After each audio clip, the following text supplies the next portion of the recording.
The man was pinned hard against the damp alley wall, choking out incoherent whimpers from his throat, until the cold blade precisely severed all his vitality. See, killing is just that simple. I shook the blood droplets off my short knife and continued working. By the time the sky began to lighten, the job was finally done. Playing murder all night and still having to rush to class at 8 a.m. This life is slowly consuming me. Should be at an age where I need to grow, but continuous late nights have led to severe sleep deprivation. I'm Shinjo Kai, an ordinary student at Kamikura High School and a professional assassin. The classroom of class 1 to 2 is always as noisy as a bustling market. And right now, my only wish is to bury my face in my desk and catch up on some sleep. I kept my head down and moved quietly through the room, just wanting to be invisible. But the leader guy, who's also the star of the soccer team, always manages to spot me with pinpoint accuracy. He came over with his signature friendly smile to say hello. I didn't even lift my eyelids, just pretended not to hear him. This immediately annoyed the Gyaru girl next to him. She loudly questioned why the leader guy bothered sucking up to someone cold, why he always acknowledged that gloomy guy. The leader guy still had that nice guy tone, laughing it off saying classmates should be friendly with each other. Before he could finish, the classroom door was kicked open with a bang, and the red-haired school bully pushed his way in. The Gyaru started complaining about someone with an even worse attitude showing up. His lackeys immediately swarmed around him to kiss up. The school bully's gaze lazily swept across the entire class, finally landing on me in this corner. Seeing me sleeping, he was very displeased. The school bully crossed over to me in 2 steps and yelled at me to wake up. He just wanted to establish dominance by putting me down. He reached out trying to grab the back of my neck, but I grabbed his wrist instead. The school bully never expected this outcome. I stretched with a lazy yawn. Gripping his wrist tightly, I casually questioned what he wanted. The school bully cursed at me furiously, trying hard to pull his hand back. I loosened my grip slightly, almost making him stumble. The school bully cursed and wanted to start a fight. Just then the Ice Queen suddenly spoke up coldly, telling everyone to be quiet. The school bully glared at her angrily, asking if she wanted trouble too. The discipline committee member quickly scolded him not to disturb the order,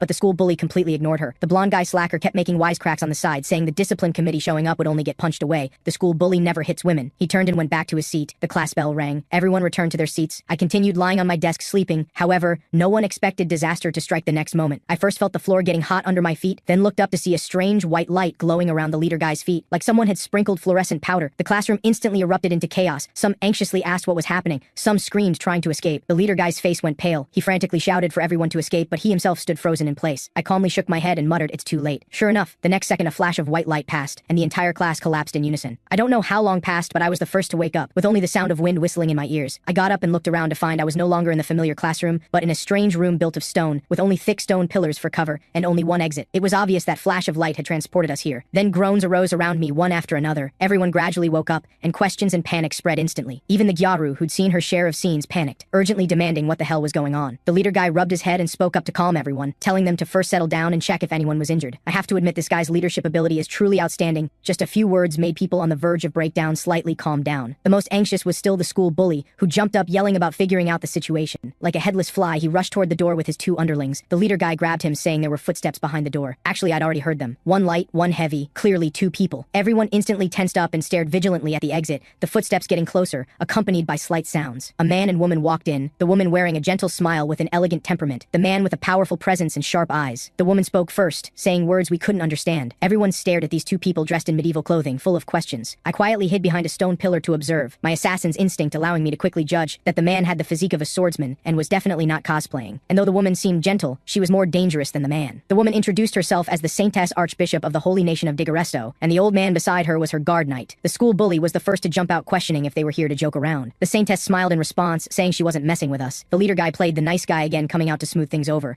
politely asking what had happened. Then the Saintess said something even more absurd. We were all summoned to another world as hero candidates to defeat the Demon King. The term hero candidate completely exceeded everyone's understanding. Even more fantastical than the assassination missions I carry out, I could only continue observing the situation. The crowd below immediately erupted. The school bully was the first to jump out and start arguing with that old knight. Just watching his aggressive manner, I knew it would end badly. He might bully classmates, but against a real expert, he's nowhere near enough. Sure enough, the old knight's sword-drawing speed was astonishingly fast. The school bully charged forward without even reacting. His arm was slashed open and blood immediately seeped out. He instantly deflated. Everyone was shocked by the scene. I still had some respect for the school bully in my heart. Facing an armed opponent, he still dared to charge without hesitation. But the Saintess stopped it quickly, otherwise the delinquent would have suffered more. She turned to everyone and sincerely apologized, saying using force earlier was wrong, and they had absolutely no intention of harming us. About this world and why we're here. She would explain everything clearly. I leaned against the pillar pondering, looks like I can't avoid this mess. Whether I can survive in the future depends on these people's abilities, but of course most importantly on my own skills. I listened as the Saintess stood there explaining, saying something about humanity in this world being nearly wiped out by the Demon King. She clenched her fist, speaking very emotionally. But I only had one thought. This Demon King setup is way too cliché, exactly like the manga I read as a kid. The leader guy frowned, asking if they expected us to go fight the Demon King. People immediately whispered around him, the blonde guy saying he'd never even been in a fight. How could he possibly fight a Demon King? The discipline committee, who's usually strict about rules, also lost her confidence now, muttering quietly, every word showing concern. Someone couldn't help but cry out, wanting to return to their original world. I rolled my eyes thinking thinking, what's the use of crying? If crying could get us back, I'd have cried at the moon 1,000 times already. These people haven't experienced real danger, still think acting cute and crying will turn things around. The old knight spoke up, his voice cold and hard, saying although it's forcing them, if they want to return to their original world, there's no other way except defeating the Demon King. His cold gaze swept across everyone. This statement was clearly meant to cut off everyone's escape route, forcing them to mentally prepare for battle. Sure enough, the school bully exploded again. He pointed at the old knight, demanding why they could just summon us at will and make us fight at their command. This kid still hasn't learned his lesson. Got slashed once before and still didn't learn. The old knight's hand instantly went to his sword hilt. Fortunately, the saintess reacted quickly and stopped him. She turned to heal the school bully's wound. That white light wrapped around the wound, healing at a visible speed, not even leaving a scar. The Gyaru's eyes went straight, staring at that light, asking about it. The saintess explained it was a spell, what we commonly call magic. I'd already made up my mind. She knows our culture, definitely not the first time doing this. The saintess said she'd release our blessings, meaning give us superpowers. Starting with the leader guy. His head suddenly jerked. A pale blue light appeared on his hand, slowly gathering together, forming into the shape of a sword. The saintess explained that we hero candidates,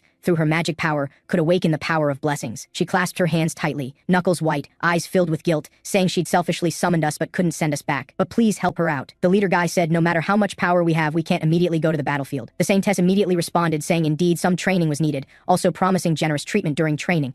The leader guy turned to everyone, saying what they needed most now was lodging and understanding the rules. Blessings could save lives at critical moments, urging everyone to follow their lead for now. After discussion, everyone agreed with the leader guy's idea. A genuine smile appeared on the saintess's face. Then she began releasing everyone's blessings. The discipline committee's blessing was telekinesis. She thought about it and a pencil floated up. The school bully's blessing was explosion. He tried it on the air, causing small sparks, immediately getting cocky about it. The saintess looked around, thinking she was done. I walked out from behind the stone pillar, raising my hand, saying there's still me. Since everyone got superpowers, I can't go into battle with nothing. The saintess was startled, saying she didn't notice me, then began casting. I suddenly felt my vision blur and something seemed to be added to my brain. Then focusing, I saw a game interface appear, displaying Saintess Leonora's various stats. Age 18, attack rank A, defense rank D, agility rank D, stamina rank E, magic rank S, skills including summoning spells and sacred blessing. The saintess saw my eyes change color, saying my appraisal blessing could see others' details, also saying it's quite rare, but I thought it just shows stats. When it really comes to fighting, you still rely on your own skills. I looked at my own interface. Shinjo Kai, 17 years old, attack rank B, defense rank F, agility rank B, stamina rank C, magic rank E, skills are appraisal blessing level 1, assassination level 5, short sword techniques level 5, throwing level 5, stealth level 5. These are skills I've practiced for many years, not watered down at all. Suddenly a loud crash. The school bully activated his skill, attacking toward me. I dodged it easily with a sidestep. The ground was blasted into a huge crater. He showed off his explosive power, mocking that all I could do was make my eyes turn red. What's worse is the Gyaru actually chimed in from the side. I rolled my eyes. This girl's eyes were brighter than anyone's when she saw my superpower earlier. Now she remembers to mock me. It's only because I don't bother arguing with them. If it were strangers, I'd have made him taste an assassin's methods long ago. I went back to the stone pillar with a cold smile. With current intel alone, you can't judge which power is useful. There are countless ways to kill people. The saintess spoke up at this moment, face full of expectation, saying now that all blessings are released, defeating the Demon King is just around the corner. That's one hell of an empty promise. With just us bunch who just got blessings and haven't even figured out how to control them going to fight the Demon King,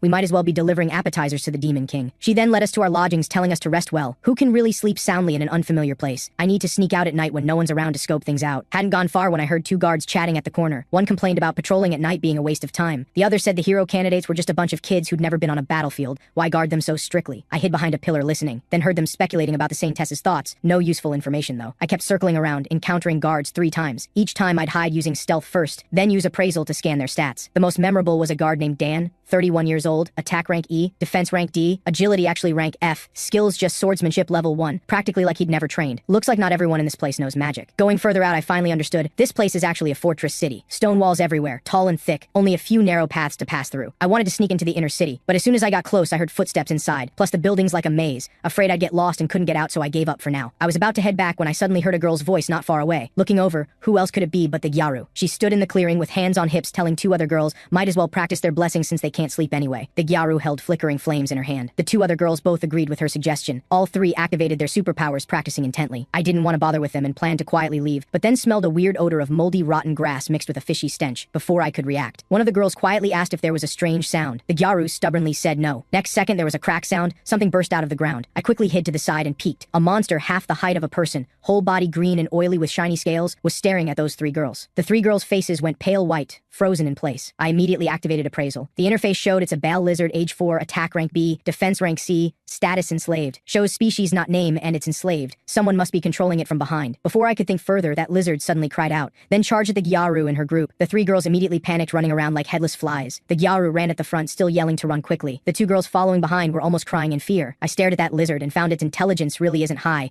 Found that although it runs fast, it only charges forward and can't turn, even has to go around stones. I pulled out a throwing knife from my pocket, aiming at its side waist. Threw it hard. Thunk. The knife stuck in. The lizard froze for a moment, then turned its head and roared, seeming confused but not even bleeding. Looks like the damage is really nothing, like scratching an itch. Just then, the Gyaru suddenly cried out. I looked up to see she'd actually tripped on a stone, fell to the ground with her knees scraped. The other 2 girls wanted to go back and help her but were afraid the lizard would catch up, anxiously shouting. The lizard immediately turned toward the Gyaru. The Gyaru turned to see the lizard and was terrified. The lizard gave her no chance to react and attacked directly. I hesitated for a moment. Help and risk exposing my skills. Don't help, and watching her get hurt by a monster doesn't sit right with me. Finally, I steeled myself and pulled out another throwing knife, aimed at the lizard's back and threw it hard. Clang. The knife stuck in much deeper than before. The lizard cried out in pain and stopped moving. The 2 girls quickly ran over to help the Gyaru. The Gyaru was still dazed, asking who saved her. One of the girls worried the monster might appear again, suggesting they quickly go back. Then everyone nodded and headed to the dorm. I hid behind a tree, watching them run away in panic before breathing a sigh of relief. I walked over and pulled out both throwing knives, wiping off the slime, wondering how many of these monsters exist in this world. Even practicing blessings at night, you run into them. I crouched down, wanting to check the lizard's wound, but just touching the scales I felt a chill down my back, like someone was watching me, like being stared at by a snake. I immediately stood up and looked around. It was so quiet you could hear the wind blowing grass, not even a shadow. That gaze from earlier was as quick as lightning. I only caught it for an instant. I didn't dare stay longer, thinking I should head back first and not cause more trouble. Turned and left. But I'd barely taken a few steps when I heard a whoosh behind me, like something jumped over and stepped on the lizard's body. I seemed to hear a faint voice say, "Thought the hero candidates were useless. Didn't expect one to be the same kind." A chill ran down my back. Same kind? Could it also be an assassin? Looks like this world is more complicated than I thought. From now on, I need to guard against not just monsters, but also people hiding in the shadows. The next morning, the old knight single-handedly dragged a monster and slammed it on the ground. The monster, all green and oily, still twitching, looking creepy. The people around instantly freaked out. Girls shrank back in fear. Boys also widened their eyes. The sound of chatter was buzzing like flies. I focused and looked. Isn't this last night's lizard? The old knight stood there with a face like iron, saying this monster was wandering around the city last night, then saying these things are the Demon King's minions,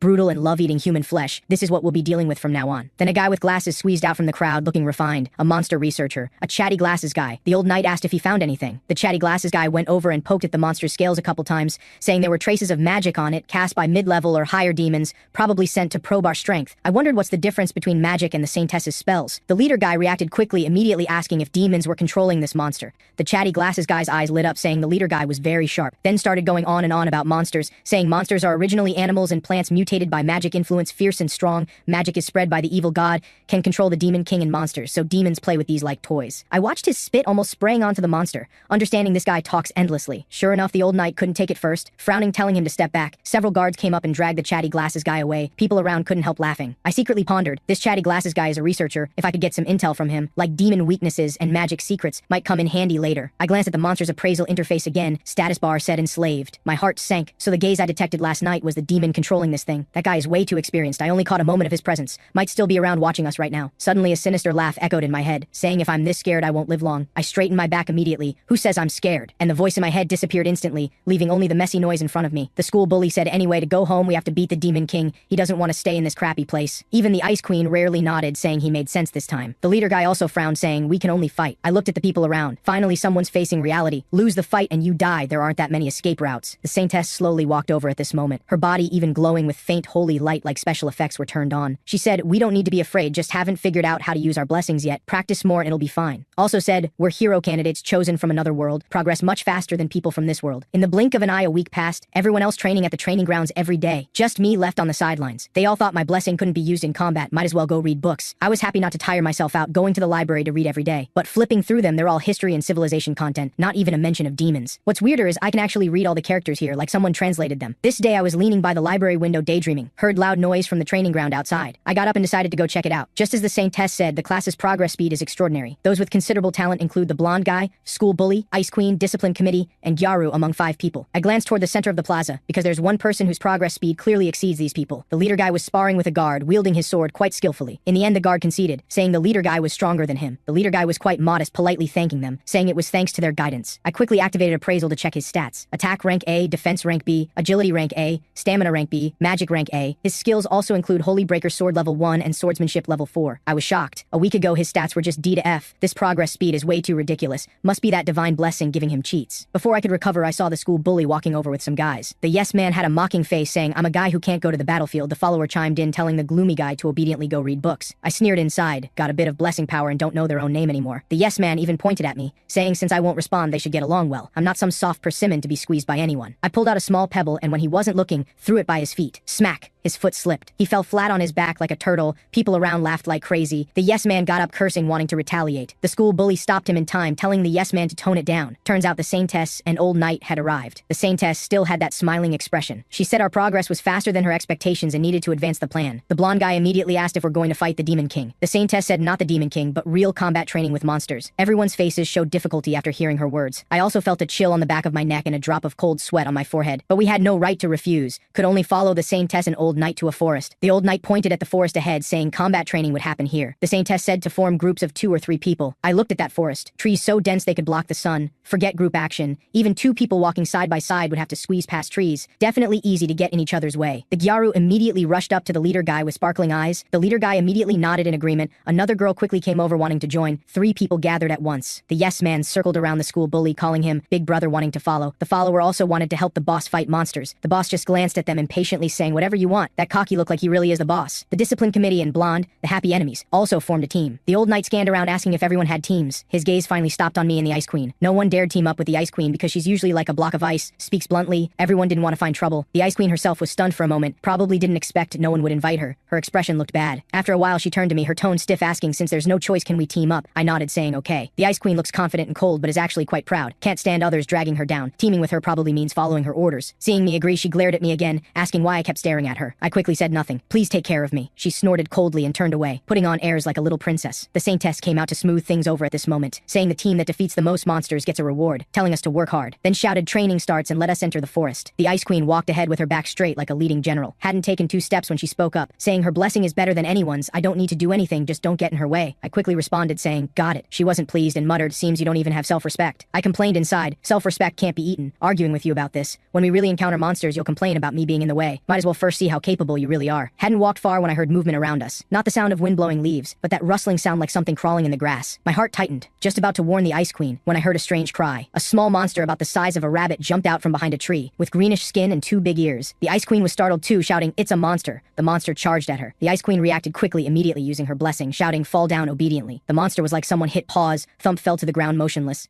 Only then did I understand her blessing is control. Being able to make others follow her commands is quite impressive. I reminded her there are several more around. She nodded and commanded the monster on the ground to drop its weapon, put hands behind its back. The monster obediently did as she said. Only then did I notice the Ice Queen's face was a bit pale with sweat on her forehead. I asked her what's wrong. She turned away, saying constantly using her blessing was exhausting. I understood then. This blessing looks strong but really drains magic, so I told her to quickly kill this one. Don't waste magic. But she hesitated, staring at the monster, saying it looks a bit like a human. The monster made strange sounds like begging for mercy. I frowned right then. Being soft-hearted at a time like this, I told her it attacked us so it's the enemy. No reason to let it go. She said I understand, but those eyes clearly still showed some fear. I picked up a rock and weighed it, thinking, these people even with blessings still haven't experienced real combat. Crisis awareness is too poor, can't be ruthless at critical moments, will suffer losses sooner or later. Before I could think more, several more whooshed out from the surrounding grass. Identical small monsters surrounded us and pounced. The Ice Queen completely panicked, quickly shouting all of you fall down. All the monsters fell to the ground, but she leaned against a tree gasping heavily, face pale as paper. I asked her what now. She got anxious, shouted at me, don't just stand there, come help. I reminded her she was the one who told me not to do anything. Her face turned red, saying just kill them already, then shouted at the monsters on the ground to break your own necks. I watched those monsters actually reach up and strangle their own necks until death. The Ice Queen looked at the monster corpses on the ground, voice low, saying first time seeing corpses doesn't feel good. I told her enemies have to be killed. To survive we can only do this. She looked up asking how can you be so calm when you have no power. I smiled, saying my strong point is staying composed. Actually what I'm thinking is, I've seen more dead people than you've seen monsters, how could I not be calm? I asked her to continue forward or turn back. She stared at the corpses silently for a while, then turned around with a cold snort and kept walking forward. I looked at her back thinking, this girl may talk tough and love showing off, but her stress tolerance is actually not bad. Better than the Gyaru and others, should be able to hold up on a real battlefield. Just don't know how the others are doing. Hope they didn't get into trouble just entering the forest. But the moment I had that thought, I heard running sounds not far away, along with miserable screaming, especially shrill. I recognized it immediately as the discipline committee's voice. That girl's voice is loud when enforcing discipline normally. Now panicking, it's even more piercing. I looked in that direction following the sound. It's the blonde guy and discipline committee running out of breath, with a giant monster chasing behind them. The Ice Queen stopped abruptly, pupils shrinking, confirming it's the discipline committee's cry for help. I said something happened, what should we do? She changed from her usual coldness and immediately decided to save them. I was secretly surprised this proud girl is actually this soft-hearted. She glared at me questioning if I had some prejudice, urging me to move quickly. When When we arrived, the scene was already chaos. The blonde guy gritted his teeth, deciding to take a gamble, activated his wind skill, coordinating with the discipline committee, controlling boulders to smash hard at the monster. After the rumbling sound passed, the monster shook its body, actually completely unharmed.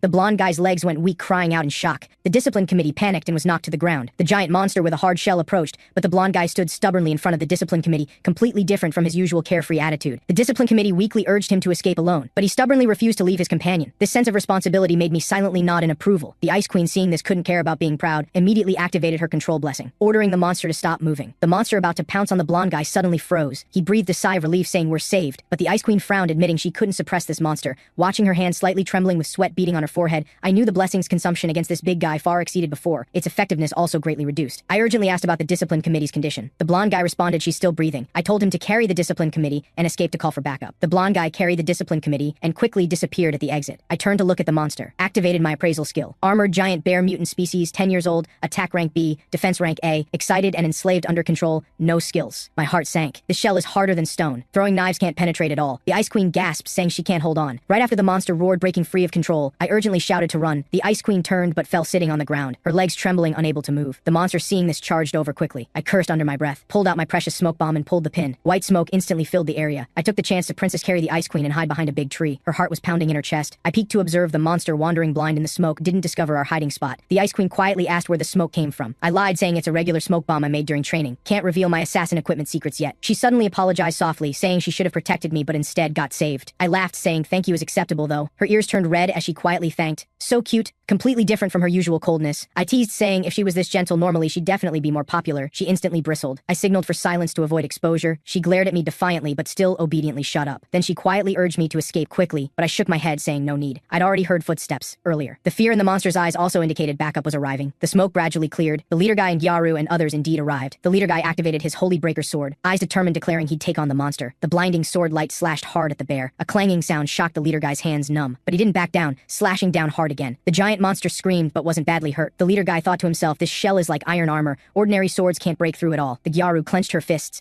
telling the leader guy to move aside, reminding the leader guy to watch out for burns while activating her skill. Blazing flames rushed at the monster, flames sizzling. The Gyaru looked smug. The leader guy also praised her for doing well, but the next second the monster's eyes turned red, roaring. Its movements became even more fierce, charging at them. The Gyaru's face showed disbelief and panic, but the leader guy stayed calm, telling her to settle down. He pointed out the monster's movements had slowed, its claw swipes also became sluggish. The leader guy proposed the three join forces. His steady tone stabilized the other two's confidence. The Gyaru and the girl beside her both agreed. The three formed a pincer formation, closing in on the monster. In the shadows, the demon assassin watched the battle closely, the aura he emitted identical to the one controlling the bow lizard. Seeing the leader guy's trio coordinating more smoothly, he knew the armored giant bear couldn't hold out much longer. The cunning old assassin hid behind a tree, thinking. Suddenly his eyes changed sharply, gripping the dagger behind him, planning to ambush when everyone let their guard down. On the other side, the leader guy quickly seized the opening when the monster's movements became sluggish. Swinging his sword to stab the gap the Gyaru's flames had burned open, the blade went thunk into it. The bear cried out in pain and retreated, finally falling to the ground. The leader guy shouted, "The battle is over." The demon assassin sneered, knowing the time had come. Right when the leader guy relaxed, the assassin moved like a cat silently around behind him, dagger about to touch his back. But when he moved, I'd already gripped my short blade and circled out lightly. The second before his dagger stabbed the leader guy, my blade was at his throat. The demon assassin's pupils shrank, trembling, asking when I got here. I coldly told him, "Parents taught me from childhood, people are most vulnerable the moment they defeat an enemy." His hand shook and the dagger clanged to the ground, raised his hands to surrender but quietly shifted his feet, trying to escape. My eyes went cold, the blade slashed across his calf. He fell to the ground in pain, grimacing. I crouched down, lowering my voice, warning him to honestly confess the truth. His expression changed dramatically and he spoke hurriedly, claiming to be a foreigner surviving in the shadows. Also admitted he meant no harm. I sneered inside with disdain, the cold aura on him almost like a monster, still trying to play innocent. I directly called out his disguise. He didn't expect I'd already seen through him, eyes wide with shock. I survived by assassination. This level of alertness is essential, otherwise I'd have died 800 times.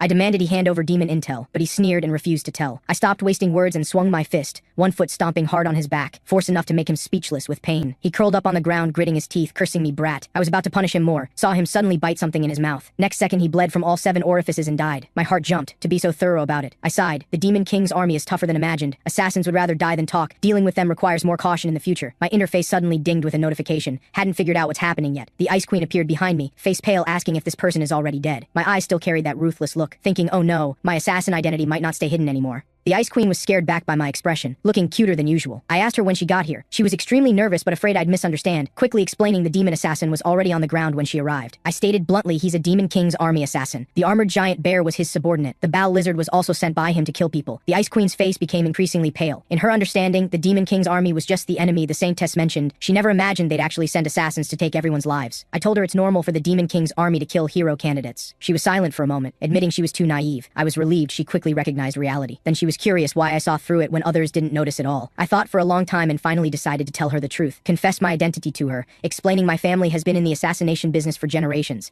so I can smell the scent of fellow assassins. The Ice Queen froze completely, couldn't speak for a long time. I pointed at the corpse on the ground. Believe it or not, it's up to her. She stared at the corpse, swallowing, didn't press further. I instructed her to keep everything seen and heard today's secret to avoid panic. After all, the class panicked even when the discipline committee got hurt. Knowing about assassins would only cause more chaos. The Ice Queen nodded in agreement, unexpectedly praising me for being considerate, understanding classmates' feelings. I muttered to myself, they're all ordinary students after all, while I'm already used to combat. But I think the Ice Queen's control blessing will definitely be useful in the future. When the day comes to fight the Demon King, we'll need everyone's effort. The Ice Queen and I returned to the forest exit, saw the discipline committee lying on the ground, with the class's quiet girl healing her. The quiet girl's eyes were red and full of worry, trying hard to release her healing skill. Through her persistent efforts, the discipline committee's wounds gradually healed until fully recovered. People around exclaimed, "It's a miracle." The blonde guy rushed forward, anxiously asking about the situation. The quiet girl said the discipline committee would wake up in an hour. The blonde guy breathed a sigh of relief, saying, "That's good then." Someone praised the leader guy for being amazing, able to defeat the powerful giant bear. The leader guy didn't take credit, saying it was thanks to the Gyaru and others fighting alongside him. Watching everyone relax, my mood improved quite a bit. Then I leaned against a tree to rest a little. At this time, the Ice Queen stood to the side with her head down, looking melancholy. I guess she was thinking about her grandfather. I'd heard before that the Ice Queen had no parents since childhood, was raised by her grandfather alone. That's why she developed such an aloof and cold personality. But she quickly adjusted her emotions. I knew she was a strong girl.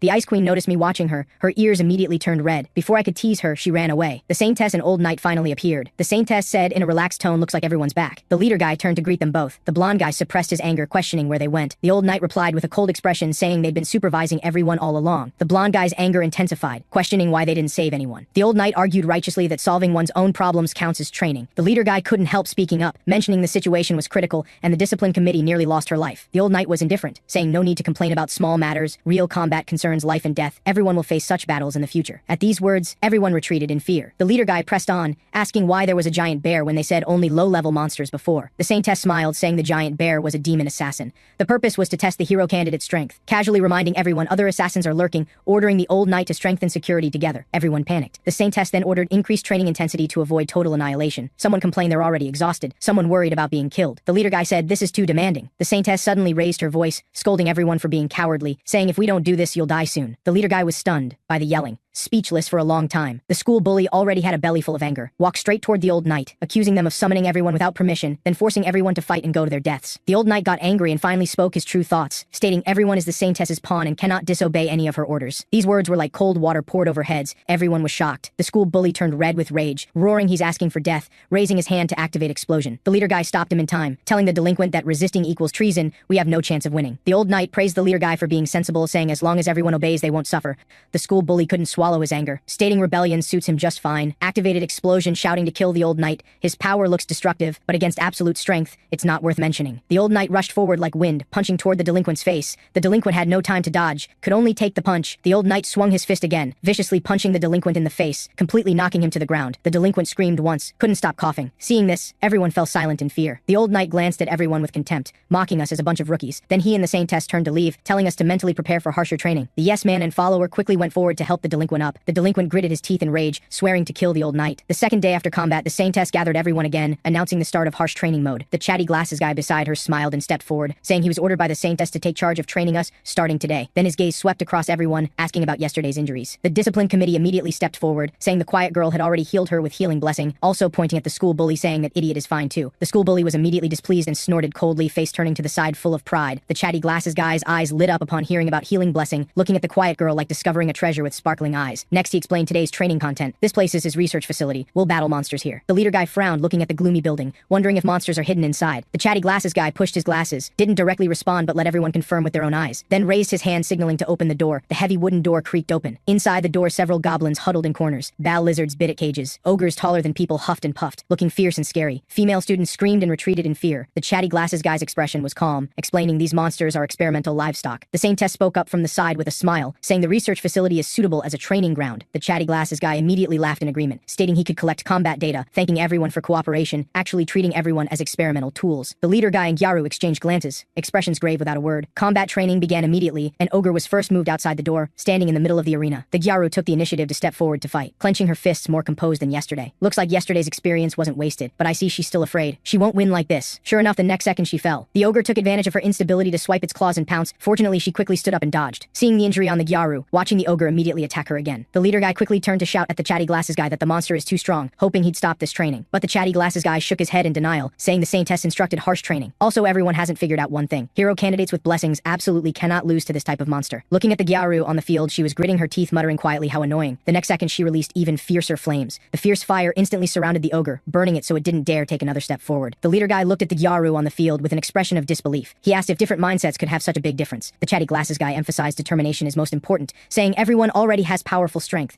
just that confusion and fear prevent them from using it. The chatty glasses guy also said after raising the level of divine blessings, will obtain other derivative blessings. At this moment I stepped forward. The leader guy turned asking what's up. I pointed at the leader guy saying he's already awakened a derivative blessing, and activated appraisal, Holy Breaker Sword Blessing level 2, Monster Slayer Blessing level 1, Swordsmanship level reach level 4. The leader guy stared at the interface, eyes shining. He clenched his fist, asking the chatty glasses guy if he could try the new blessing. After receiving permission, the leader guy immediately jumped into the battlefield, his movements graceful, activating Holy Breaker Sword and Monster Slayer skill. The Ogre felt the pressure and kept retreating, eyes showing panic. The leader guy stepped forward saying he won't hold back. He launched an offensive, fiercely stabbing at the Ogre. The long sword slashed horizontally, cutting off the Ogre's arm. The Ogre fell to its knees in pain with a boom. The leader guy didn't give it breathing room, raising his sword to charge up a big move. Finally swung the sword down, cutting off the Ogre's head. I secretly guessed my appraisal might have leveled up. Perhaps others awakening new abilities could also be used. My gaze lightly swept across everyone. Suddenly noticed the school bully's aura was abnormal. Then I activated appraisal, seeing the delinquent's attribute interface. Explosion Blessing level 2, Landmine Blessing level 1, Hand-to-hand Combat Reach level 3. Didn't expect the delinquent also derived a new blessing. But since he always picks on me, I don't plan to tell him. My current strength can hardly stand firm in this world, must hurry to strengthen my own abilities. Before I knew it, night fell. The school bully secretly gathered a group to discuss matters. The blonde guy swallowed, asking if the delinquent is serious. The delinquent nodded, saying first kill the old knight, then capture the Saintess to force her to tell how to return. Hearing this, the yes man clenched his fist, wishing he could leave right now. The follower agreed and suggested killing the Saintess. The delinquent stated bluntly he's fed up with their attitude, turned to ask if the blonde guy will join forces. The blonde guy frowned, questioning the feasibility of this move. The delinquent said as long as he joins there will be more ways to achieve it. The blonde guy gritted his teeth, hesitating, but he thought of the discipline committee, who was once injured, finally made up his mind and nodded in agreement. I flew away, sensing this group causing trouble will definitely lead to chaos. Need to keep a close eye on them. Early the next morning, the grass field was warmed by the sun, everyone training enthusiastically. Even the lazy blonde was seriously pondering how to use wind to blow stones farther. The leader guy practiced until he was drenched in sweat, his shirt back soaked through, yet still unsatisfied. He shouted at me that his strength is still far behind. He wants to become stronger to protect everyone. I asked him if he can defeat most knights in this country now. He admitted he can't. I asked him what he thinks about the Saintess and Old Knight. He honestly said he knows everyone is being used by them to go to war, but believes obeying won't lead to injury. I tested him, asking if he'd risk his life to fight the Demon King. The leader guy said he's already made up his mind. I tilted my head and continued listening. He said he wants to be an excellent hero and defeat the Demon King alone. I casually asked him, and then what? He answered saying this way he'd have enough ability to negotiate conditions with the Saintess to ensure everyone's safety. I looked at his silly smile without calling him out. At this time, the Saintess and Old Knight arrived. The chatty glasses guy ran forward like a lapdog. He bent down, nearly touching the ground, calling them Lord. That fawning appearance was uncomfortable to watch. The Saintess said she'd be leaving for a few days, entrusting supervision of training to the chatty glasses guy, who patted his chest, guaranteeing he'd handle it. The Gyaru asked where they're going. The Saintess didn't answer, just saying she'd be away for a while. Then she turned to take the Old Knight and leave. After they left, the corner of the chatty glasses guy's mouth secretly curved into a wicked smile. I immediately followed silently. I heard the Old Knight ask if this is good. The Saintess sipped tea leisurely, saying someone wants to rebel. She wants to see their actions, won't interfere for now, conveniently see the training results of the hero candidates. The Old Knight asked what the Saintess's plan is. The Saintess smiled, saying she's just curious how the Demon King's people will act. The Old Knight worried the hero candidates are just students after all, can't handle such a big scene. But the Saintess just laughed, didn't answer the Old Knight's question, only saying it's time to teach the Demon King's people about hierarchy. She wants to crush this rebellion, break their fangs. The Old Knight knew the Saintess had her own plans, so didn't ask further. The carriage gradually moved away, startling the cattle by the roadside. As evening approached, I couldn't continue tracking, so I turned toward the forest depths. Hadn't gone far when I was followed by a sticky monster. I jumped up on a rock in a few steps, pulled out a throwing knife. Whoosh! The throwing knife pierced the monster's vital point. The monster twitched twice, then stopped moving. I muttered to myself in complaint. Actually took 10 seconds. Really shouldn't have. I activated Appraisal Blessing to check my attributes. Appraisal Blessing rose to level 2, gained new mark Weakness Blessing level 1. Must have leveled up when I killed the assassin last time. The point is how to use this new blessing. While thinking, suddenly there was movement. An ogre taller than a tree swung its fist. The wind from the punch was strong, blowing my hair messy. I hurriedly dodged to the side. Its fist smashed into a boulder. Stone fragments flew everywhere, a complete mess on the ground. The ogre roared, glaring with blood-red eyes, and pounced at me. I pulled out 3 hidden weapons. Ting ting ting, 3 sounds all hit their marks, but were bounced back by the ogre's tough hide and fell to the ground. ground. I couldn't help crying out inside, not good, this guy's hide is too tough. But I thought again, perfect chance to try the new skill.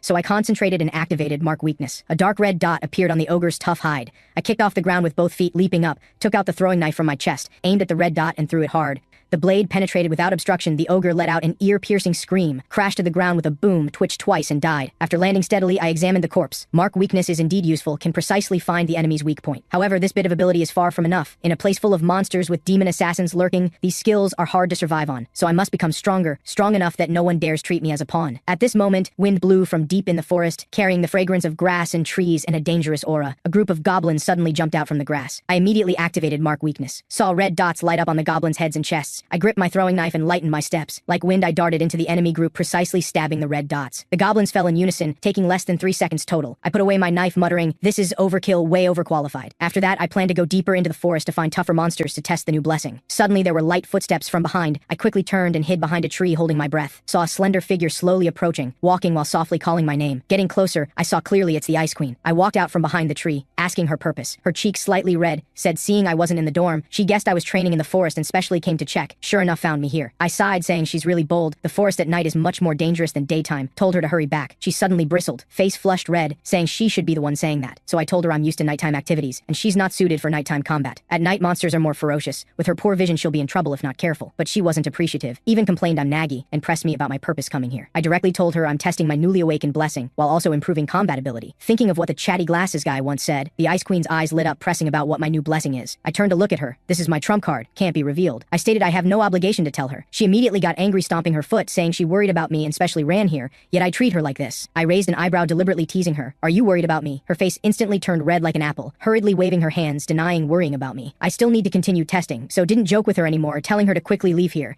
She just said she wants to stay with me, then turned to look elsewhere. She pointed to the distance, asking what's that. I looked in the direction she pointed. In the distance, the night sky was dyed bright red, thick smoke rolling from the direction of our dormitory. My heart sank. I took off running. The Ice Queen quickly followed my footsteps. We both returned to the dormitory area at fastest speed. Goblins kept emerging from the sea of fire. Ogres and bow lizards. These monsters were pouncing at the panicked crowd. The quiet girl with no attack ability was scared and running around everywhere. Fortunately, at the critical moment, the leader guy appeared, neatly killing the ogre. He held his light sword blocking in front of the quiet girl, concernedly asking if she's okay. The quiet girl thanked him, saying she's fine. While the two were talking, another group of goblins surrounded them. The leader guy tightly protected the quiet girl behind him. The quiet girl's face pale white, gripping the leader guy's clothes corner, swallowing but not daring to make a sound. The leader guy's sword swung quickly but couldn't match the increasing monsters. At this time, the Gyaru rushed over, hair disheveled, cursing, saying they disturbed her sleep. Fireballs ignited in her hands, viciously smashing at the monsters. The leader guy saw the Gyaru arrive and breathed a sigh of relief. After moving the quiet girl to a safe place, fought side by side with the Gyaru. The Ice Queen and I charged forward together to help. The closer to the crowd, the more vigorous the flames. The blonde guy ran from the chaotic fire, seeing we're okay, patted his chest in relief. I quickly asked him what happened. He scratched his head, saying he doesn't know. The dorm suddenly caught fire. When he ran out, he saw monsters everywhere. I scanned the surroundings, observed the monsters' movements were deliberate and uniform, not like random attacks. So I judged it's definitely man-made, and the mastermind must be hiding nearby. Just as I was searching around, a familiar voice came from overhead, saying my deduction is correct. Looking up, I saw the chatty glasses guy sitting on the roof with a weird smile on his face. My heart's alarm bells rang loudly, but if he's the mastermind, then everything makes sense. The chatty glasses guy admitted without hiding, saying these monsters are all his experimental subjects. They've all been drugged, now abnormally powerful. I stared at him, asking what his purpose is. What benefit does killing hero candidates give him? He chuckled, saying this is orders from above.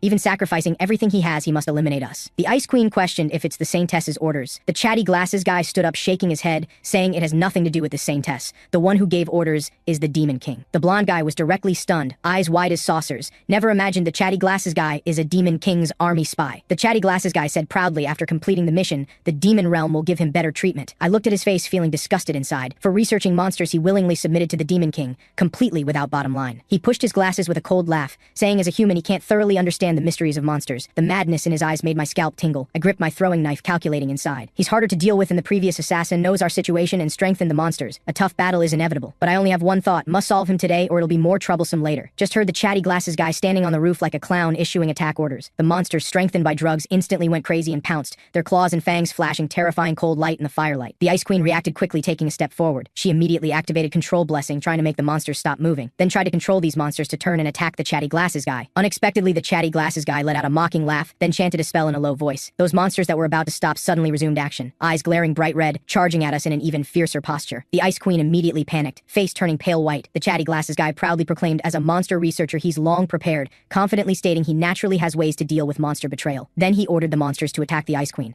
I urgently shouted for the Ice Queen to retreat back, while pulling out throwing knives, stepping forward to fight. In the blink of an eye solved a group of goblins. The chatty glasses guy seeing this let out even more rampant laughter. Immediately more monsters launched a siege on me. I leapt up to counterattack, left hand one knife solving a goblin, right hand one knife slashing at a bow lizard, turning to rush straight at an ogre, throwing knives in hand slashing horizontally and vertically, beating the monsters until they had no ability to fight back. Finally these monsters all fell to the ground. The remaining monsters were intimidated by my killing aura, cowering, not daring to come forward. The chatty glasses guy's eyes turned red with rage, roaring loudly. He angrily scolded these monsters as all useless, while belittling my blessing as not worth mentioning. I coldly snorted, secretly activating appraisal. The chatty glasses guy's attributes appeared before my eyes. The interface showed he's already half demonized, and mastered enslavement magic level 1. I recalled he once said high-level demons can control monsters. Only then understanding the Ice Queen's skill failed because it was suppressed by higher-level enslavement. Just saw the chatty glasses guy gritting his teeth in rage, starting to chant obscure spells. My heart tightened. Not good. Sternly questioned what tricks he wants to pull. The chatty glasses guy smiled sinisterly, not giving a direct answer. I planned to rush up and subdue him before he finishes casting. Unexpectedly fierce flames suddenly ignited at my feet. The scorching fire forced me to retreat in panic. Looking up again, shocked to see a giant dragon circling in the air, whole body burning with blazing flames. The chatty glasses guy laughed maniacally, declaring this is his trump card. The red dragon glared with its eyes letting out an earth-shattering roar. It suddenly dived down, bringing scorching airwaves, making the students freeze on the spot. The Ice Queen's face went pale, realizing she couldn't dodge in time. I didn't hesitate to hug her and roll to the side, narrowly avoiding the red dragon's sharp claws. After confirming the Ice Queen was okay, I faced the red dragon again. The blonde guy arrived in time behind us, asking about the situation. I immediately told the blonde guy to take the Ice Queen and evacuate to a safe area first. At this time, the red dragon launched another diving attack. I faced it alone and activated Mark Weakness. Quickly found the red dragon's fatal weak point. I suddenly swung my throwing knife, viciously slashing at that reverse scale. However, the dragon scales were so hard the blade shattered. The red dragon only paused briefly, not injured at all. I looked at the damaged throwing knife. My heart couldn't help but become anxious, realizing my attack power can't hurt it at all. Just then, the school bully suddenly appeared on the battlefield. He activated Explosion Blessing, rushing straight at the red dragon, then handsomely leaped down from above. After landing confidently, turned around laughing, thought he'd succeeded. Unexpectedly, the red dragon suddenly opened its mouth, spewing flames. The delinquent couldn't dodge in time, got burned rolling on the ground, wailing in pain. I had no time to mock his sorry state,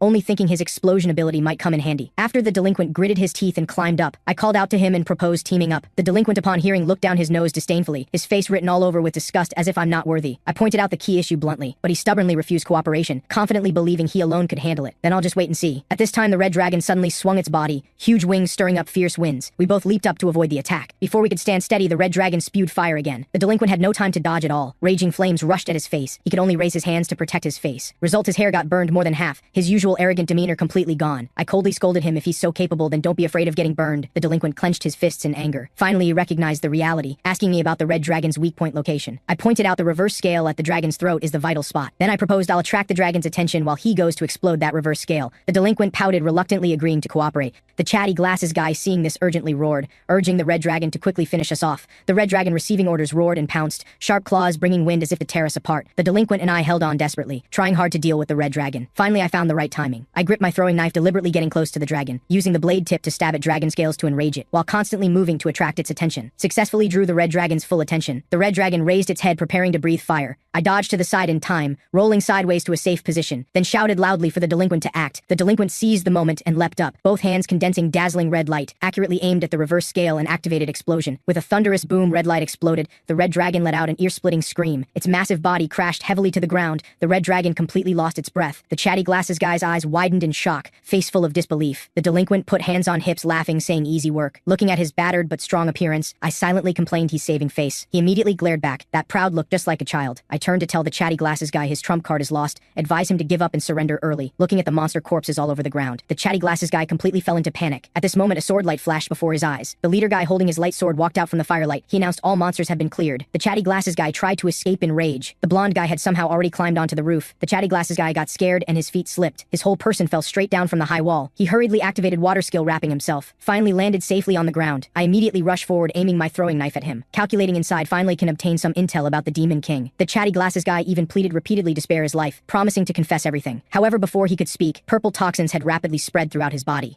The leader guy and Gyaru frowned, coming forward to check. The next second, the chatty glasses guy collapsed to the ground. I stepped forward to check, confirming he's already dead. The leader guy asked, confused about the cause of death. I recalled records I'd read in the library, a curse that kills upon revealing secrets, so I explained to everyone he died from a magic curse. The day after the glasses guy caused the disturbance, the saintess and old knight slowly returned to the castle. Upon hearing about last night's events, the saintess showed an expression that was half smile. She softly murmured, "How could this happen?" Her tone without the slightest worry but rather carrying regret. The blonde guy couldn't suppress his anger and directly rebutted the saintess. He sternly pointed out the saintess shouldn't have left us in the chatty glasses guy's charge. The saintess covered her mouth, laughing lightly, saying, "This is a misunderstanding." She explained everyone completely misunderstood her intention, said she originally thought that level of monsters couldn't possibly cause serious harm. Hearing this explanation, everyone was even more furious. The Gyaru's face turned red with anger on the spot, questioning if the saintess knew all along but deliberately let it be. The saintess admitted without hiding this was part of the training. Someone couldn't help complaining we almost died in our sleep, not understanding why the saintess did this. The old knight's eyes widened in anger, shouting loudly, "He severely accused us of being willful and lacking vigilance." Everyone was immediately speechless. I secretly pondered we were originally just ordinary high school students. Demanding we immediately heighten vigilance is really too much. The saintess timely changed the subject, demanding we go to the capital. The leader guy asked the purpose of going to the capital. The saintess explained the capital will hold a hero candidate debut parade. She emphasized we'll all be the stars of this parade. Then ordered the old knight to lead us to depart. Traveling until nightfall, the old knight ordered to stop advancing. He required everyone to rest well before dawn.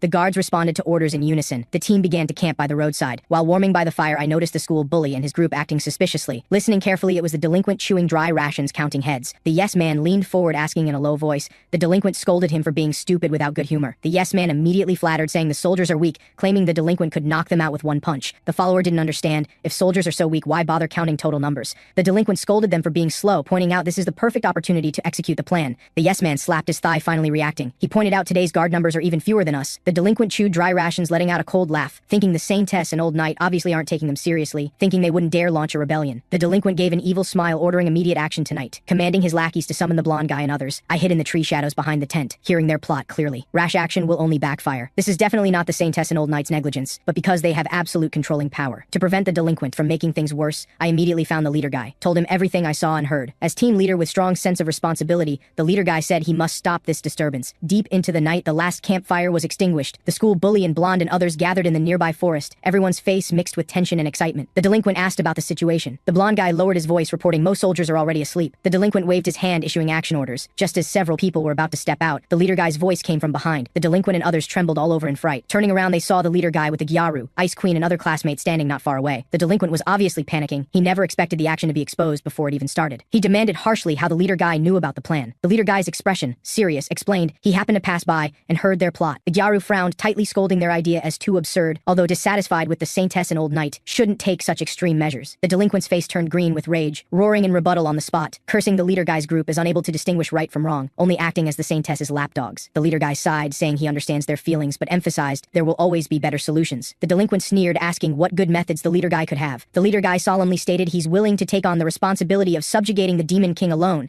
to exchange for the saintess guaranteeing everyone's safety. The delinquent frowned, showing doubtful expression, mocking that the leader guy actually expects the saintess to agree to such conditions. The leader guy firmly stated as long as he becomes stronger he can gain negotiation qualifications. The delinquent disdainfully spat, declaring even if the saintess agrees he won't accept, he must return to the original world. The leader guy was silent for a moment, solemnly stating if they insist on action he'll do everything to stop them. The delinquent angrily cursed bastard, leading the yes man and others to launch attacks. He struck while warning the leader guy not to regret it. The two sides quickly got into a scuffle, and I believe in the leader guy's ability, so chose to continue hiding behind the tree, appearing only when the leader guy can't handle it. The leader guy swung his sword to block the delinquent's offensive, his forehead sweating, arms trembling from impact. The delinquent's explosion power is truly astonishing. Didn't expect the leader guy could actually withstand it. Just then, the guards on duty noticed the abnormal commotion. Several people rushed rapidly in this direction, loudly asking what they're doing gathering here so late. The delinquent immediately panicked, afraid their plan would be exposed. The leader guy hurriedly waved at the guards, smoothing things over, saying they're just chatting. The guards clicked their tongues, urging everyone to rest early, didn't investigate deeply, and turned to leave. When the leader guy looked back at the delinquent and his group, the delinquent had already turned to leave. The leader guy called out to the delinquent, however the delinquent stated he has no interest in communicating with him at all. The leader guy still wanted to continue persuading, but the delinquent said the leader guy's naivety is frighteningly so. Finally arrived at the capital of the holy nation of Digaresto. As soon as we stepped through the city gates, everyone was overwhelmed by the scene before us. Streets on both sides were packed with crowds, hawking voices and laughter intertwined together, incredibly lively. The blonde guy looked left and right, eyes going straight. The discipline committee frowned and sighed, face full of annoyance. The Gyaru's lips curved into a smile, full of interest, finding this place quite fascinating. Our group moved forward in grand procession. Passers-by stopped one after another, curiously sizing us up. The old knight walked at the very front, brows tightly furrowed, sternly ordering the crowd to make way, while pointing out that the saintess sits in the carriage, and we are the hero candidates. Hearing his words, the crowd instantly boiled over, shouting hero candidates and chosen by the gods, eyes full of expectation. The leader guy enjoyed this adulation, raising his hand to acknowledge everyone, face wearing a confident smile. The school bully made a disgusted sound, turned his head away, treating the surrounding cheers as noise. I watched that group of fanatical citizens, secretly observing everything. Looks like they truly see us as their hope for salvation. Looking at the ice queen beside me, she seemed attracted by something else. I followed her gaze toward the distant castle. That castle stood tall and imposing, glittering coldly in the sunlight, exuding exuding an unfathomable majesty. Suddenly, a knight in gorgeous armor with golden hair walked toward us, his face wearing a programmed smile, introducing himself as a holy knight in a fake tone,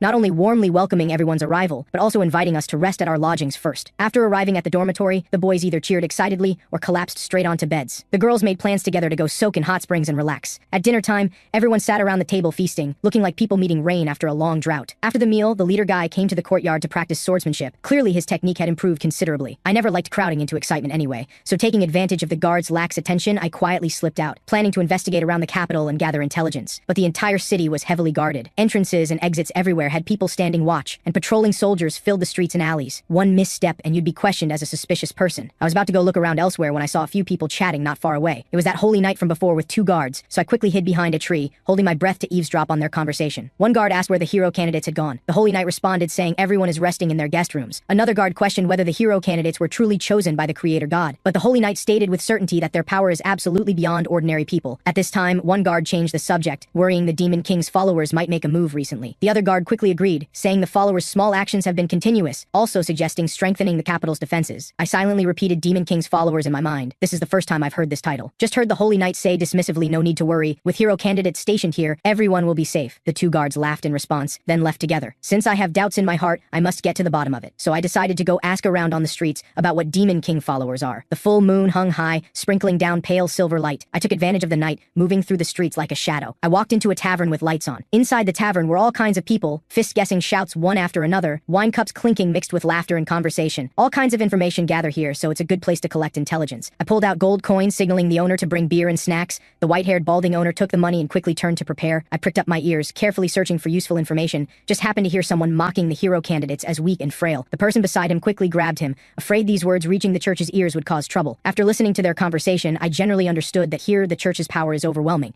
Compared to royalty and nobility, everyone fears the church more. At this time, the owner brought the beer and snacks. I took the opportunity to pose as a traveler, asking him some questions, even specifically mentioning Demon King followers. The owner was stunned, scratched his head, and asked me back if I know this country is at war with the Demon King's army. Then continued saying, the Demon King is extremely vicious, but because his power is astonishing, he's attracted quite a few human followers. These people are Demon King followers, and they've been causing trouble everywhere. Recently even blew up a noble's house. I verbally agreed, saying they're too disruptive to the public, but inside I'd already reached a conclusion. They're nothing more than a terrorist organization. Then I walked out of the tavern, the streets still noisy. I pondered in my heart, the country publicizing hero candidates so much, Demon King followers hearing about it will definitely be furious. But just then, the Ice Queen's voice suddenly came from behind. I turned around, saw her excitedly calling my name, also curiously asking what I'm doing.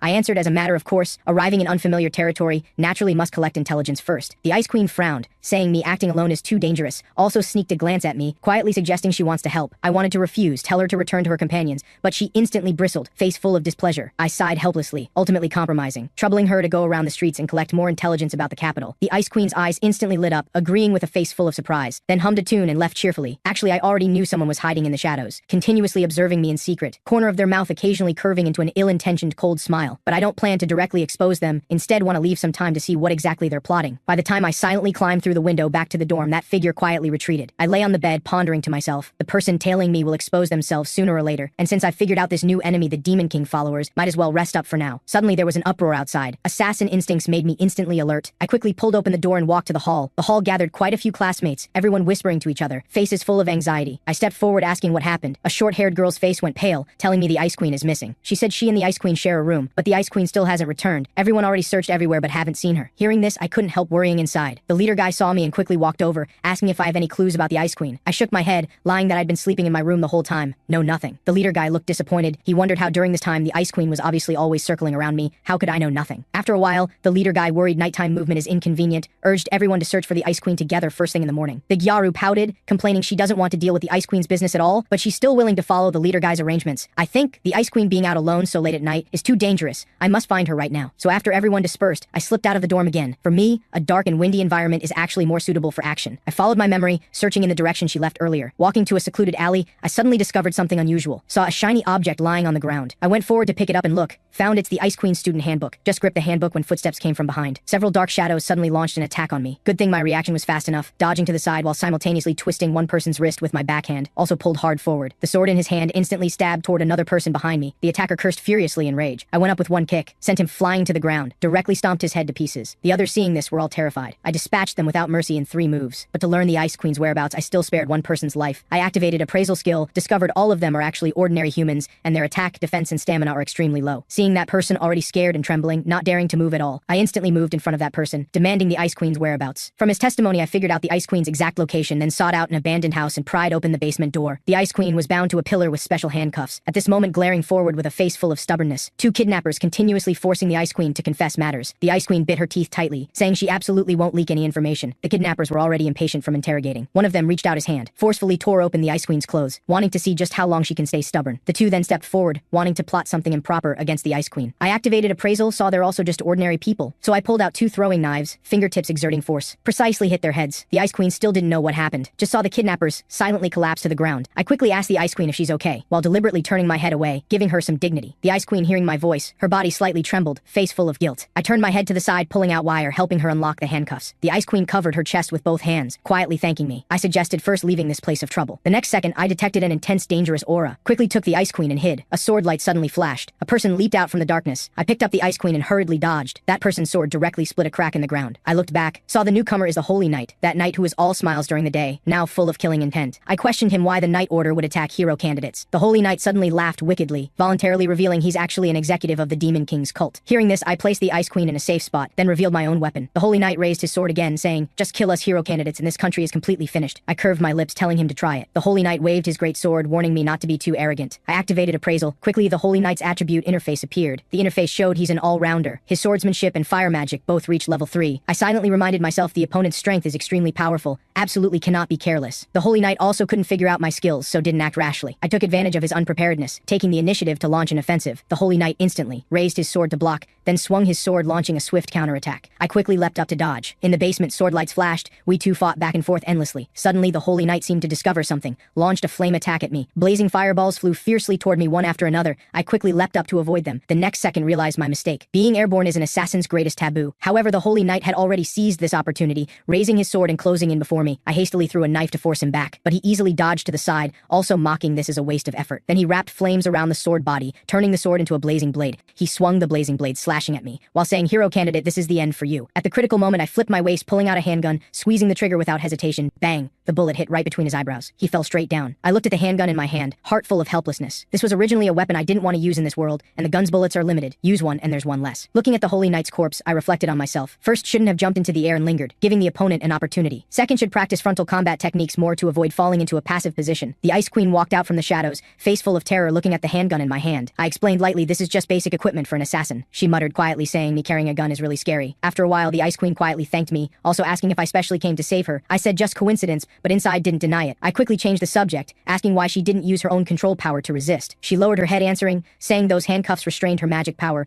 I nodded, casually tossing the jacket I just found to the Ice Queen. After the Ice Queen put it on, she discovered this is exactly her own jacket, heart feeling warm. Her small face turned red, saying I'm a careful person. When leaving the abandoned house, the Ice Queen's expression grave told me those kidnappers' target is to kill our entire class. I nodded, telling her before I came I already made their accomplices confess everything one by one. They not only confessed the kidnappers are all ordinary humans, also said everyone is following orders. The one who truly wants to kill us hero candidates is the Demon King himself, and these humans aren't cursed to silence. They don't know much core information. Dawn broke. The Ice Queen and I walked side by side toward the dorm. The Ice Queen thought of the chatty glasses guy, speaking in a complex tone. She originally thought humans would all be on the same side. Really can't believe there would be such fanatical Demon King followers among humans. I enlightened her, when away from home can't trust anyone easily, also specifically reminded her how she got captured this time. She instantly bristled, arguing how friendly those kidnappers appeared at first. I rationally told her although our main enemy is the Demon King, humans internally aren't united at all. She turned her head, admitting quietly, saying she thought too naively, now already reflecting. Approaching the rooms, suddenly someone in the distance called our names. I focused my eyes. Turns out it's the leader guy, his face full of joy, quickly running toward us. The Ice Queen said with guilt, made him and other classmates worry. The leader guy waved his hand, saying people being safe is the greatest thing. I called out to the leader guy, saying there's important matters to tell. The leader guy noticed my expression wasn't right, knew we must have encountered something important. I then revealed the matter of the Demon King's cult. Those human fanatics worship the Demon King, and their core target is exactly US hero candidates. The leader guy frowned worriedly, stating if the enemy is human, it's indeed hard to distinguish friend from foe. I agreed, also telling him to quickly remind all classmates to heighten vigilance. The leader guy thinks this matter must be reported to the Saintess, seeking guidance. The Ice Queen pouted, saying the Saintess will most likely just tell us to figure it out ourselves. The leader guy was silent for a while, suggesting first gathering everyone to discuss countermeasures together. Just then, suddenly a loud bang came from not far away,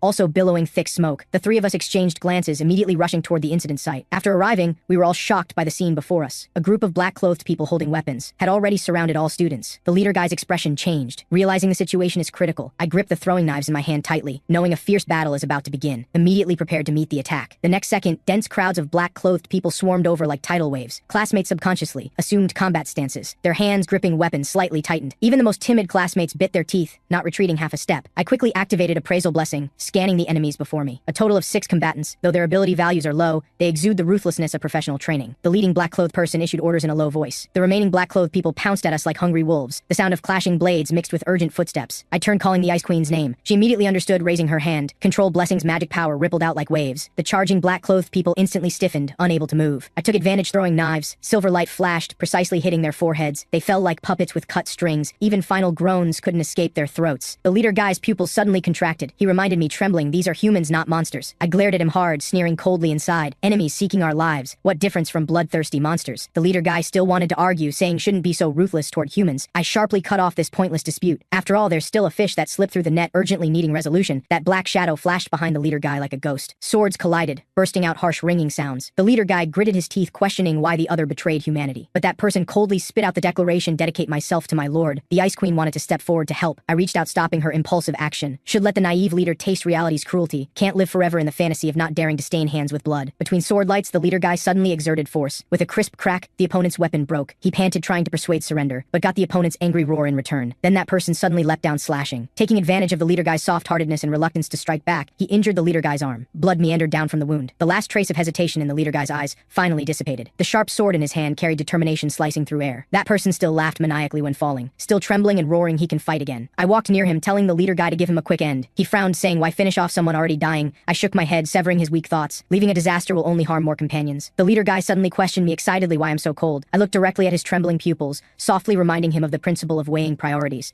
In every minute and second he hesitates, other classmates might be on the brink of death. After all, he's the class's strongest reliance. Should we sacrifice companions' vitality for one enemy? The leader guy's fist clenched and loosened, finally dejectedly lowered his sword edge, telling the Ice Queen and me to go rescue other classmates first. He'll stay here to clean up the aftermath. The other battlefield was already splattered with blood, the school bully like a descended demon. The last enemy was lifted by his collar, while his face wore a victorious smile. In the roar of the delinquent's explosion blessing, the enemy was blown to pieces, finally turned into charred remains. The yes man and follower widened their eyes, falling over themselves to flatter the school bully for being mighty. The Gyaru's battlefield completely became her personal show. Flames storm ignited around the Gyaru. The shout burned to ashes echoed throughout the battlefield. Black-clothed people were forced to retreat step by step, but she complained irritably, enemies are endless to kill. Also turned to angrily scold those hesitant classmates, questioning them. Clearly still have combat power. Why cower and not advance? The Gyaru reminded them if they don't act, the ones dying will be themselves. Before her words finished, short-haired girl was kicked in the abdomen by a black-clothed person. Ponytail was also chased by a black-clothed person raising his sword. The Gyaru was about to rush to help but suddenly froze in place. The Saintess had somehow already appeared, lightly dropping a verdict saying barely passing marks. Everyone hadn't understood her meaning yet, just heard a black-clothed person roar at that holy figure, accusing her of not coming to interfere. The Saintess maintained her usual smile, lightly stating hero candidates are her subordinates. Stepping in at critical moments is naturally justified. The leading black-clothed person was furious, questioning how she dared rashly interfere with their operation without even bringing guard knights, clearly not taking them seriously. The Saintess's lips curved into a contemptuous arc, stating bluntly they're just outsiders deceived by the Demon King, fundamentally unworthy of being her opponents. These words completely ignited the black-clothed people's fury. In the roar of take her down, several black shadows simultaneously pounced at that frail figure. However, the Saintess didn't even move her eyebrows, just lightly uttered 2 words, submit. Pale golden light rippled out like waves. Those rushing figures instantly froze, collapsed to the ground like puppets with cut strings. Couldn't even make a sound. Surrounding gasps arose one after another. Classmates widened their eyes, unable to believe. The Gyaru even stared deadly at the Saintess's actions, subconsciously associating with the Ice Queen's control blessing. But the Saintess coldly interrupted her thoughts, tone carrying undisguised contempt, telling the Gyaru not to compare herself with the Ice Queen. She condescendingly explained whether in intensity or range, her subjugation magic far exceeds control blessing, every word soaked with innate arrogance. The Gyaru frowned tightly, not understanding, pressing why the Saintess, who's always been an observer, would help. The Saintess glanced at her, smiling, saying although she'd prefer they solve it themselves, helping with aftermath is within reason. The Gyaru was silent for a long time, sincerely thanking, but got the Saintess's dismissive response, saying overseeing subordinates is just part of her duties. The remaining Demon King follower on the ground interrupted their conversation, roaring for the Saintess not to ignore them, demanding how exactly she'll dispose of them. The Saintess seemed to just remember their existence, lightly saying, oh, forgot they're still alive, then turned to face everyone, lightly uttering the deadly order, please kill them all. Classmates immediately cried out in alarm, but bodies moved forward uncontrollably. Although everyone's mouth said don't do this, their steps couldn't stop. Those followers begged in fright repeatedly, but the controlled classmates could only mechanically raise their hands, every movement carved full of struggle. Finally still ended the enemy's lives. The Ice Queen and I stood on high ground, taking in this cruel drama completely. The Saintess's ease made my heart tremble. This is the power of third-level subjugation magic. The Ice Queen beside me sighed softly, analyzing the Saintess's skill far exceeds hers. Whether in power or scale, there's a world of difference. I silently clenched my fist, ripples arising in my heart. Must quickly find a way to counter. otherwise will ultimately become her puppet. After nightfall, the Demon King cultist attack finally ended, but everyone's mood was abnormally heavy. The Gyaru stood alone in a corner, face no longer showing its usual brightness. The discipline committee stepped forward asking about other girls' conditions. The Gyaru shook her head saying they're still deeply trapped in shadow, clearly suffered a huge blow. The discipline committee sighed saying she expected as much. The blonde guy clenched his fists, face full of anger, accusing the saintess of controlling others to kill people. Truly unforgivable. He turned puzzled asking the Gyaru why she's fine. After all, she was also controlled. The Gyaru smiled bitterly saying she's just fired up. Other girls can't be so open-minded. Tone full of self-blame. The leader guy also fell into deep remorse, blaming himself for not arriving in time, letting companions encounter misfortune. The classmate beside quickly comforted, saying he already did his best. The Ice Queen also softly regretted. If she could have arrived earlier, perhaps could have avoided tragedy. But I shook my head, breaking their fantasy, telling them the result won't change. With our current strength, we fundamentally have no power to counter the saintess. Recalling the earlier scene, after joining forces with the leader guy to repel some followers, we split up to rescue. Although we saved quite a few companions, ultimately we're still a step too late, letting certain classmates suffer harm. I pondered secretly. The Demon King's cult absolutely won't let this go, but losing the Holy Knight, they should behave themselves for a moment. Right now, most urgent is how to deal with the saintess's subjugation magic. I softly called the Ice Queen over, telling her to come with me. Her cheeks instantly flew up with a blush, quietly asking what I want. I didn't answer, directly entered the room. The Ice Queen also followed in shyly. I stated bluntly her ability is similar to subjugation magic, hoping to discuss countermeasures together. The Ice Queen's face got redder, quickly nodding,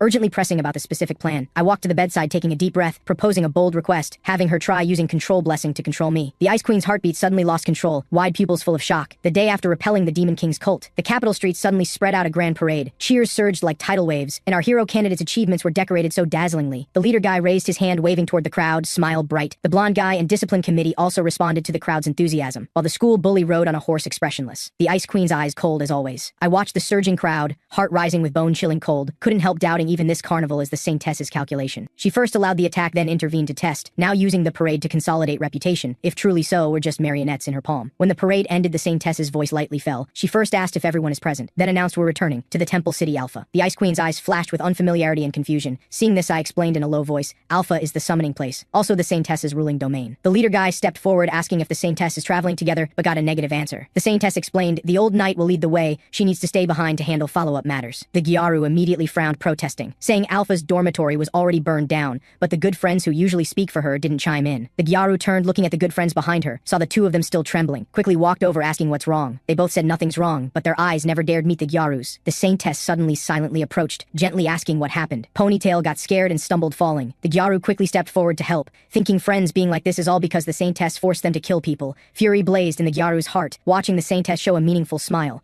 The Gyaru's clenched fist about to swing out, but was urgently stopped by Ponytail. The saintess smiled darkly, leaving behind 4 words until we meet again, then about to leave gracefully. The leader guy gritted his teeth, eyes full of unwillingness. I'm disgusted by the saintess's ease in manipulating hearts, but the school bully suddenly laughed out loud, that laughter hiding sinister calculations. The old knight's deep voice interrupted everyone's thoughts, urging us to depart immediately. When night fell, we camped by the roadside, campfire reflecting tired faces one after another. I glimpsed the school bully leading people sneaking into the forest, sneering coldly inside. They're finally making their move, but this time, I don't plan to stop them. The Ice Queen beside me somewhat worried, this time confirming the delinquents' rebellious intentions are serious. I then analyzed, the saintess is currently absent, accompanying soldiers only 30-some people. This is indeed the perfect opportunity for rebellion. Deep in the forest, the old knight frowned, asking if dragon-type monsters truly exist. The blonde guy swore he saw it. He looked left and right, preparing to lead the old knight to the designated spot. The old knight said dragon appearances are too dangerous, must report immediately. The blonde guy got anxious, quickly calling out to the old knight, then said he saw the dragon, randomly pointed at a direction. The old knight rushed over urgently. The next second, the old knight realized something was wrong. The school bully's explosion blessing suddenly exploded.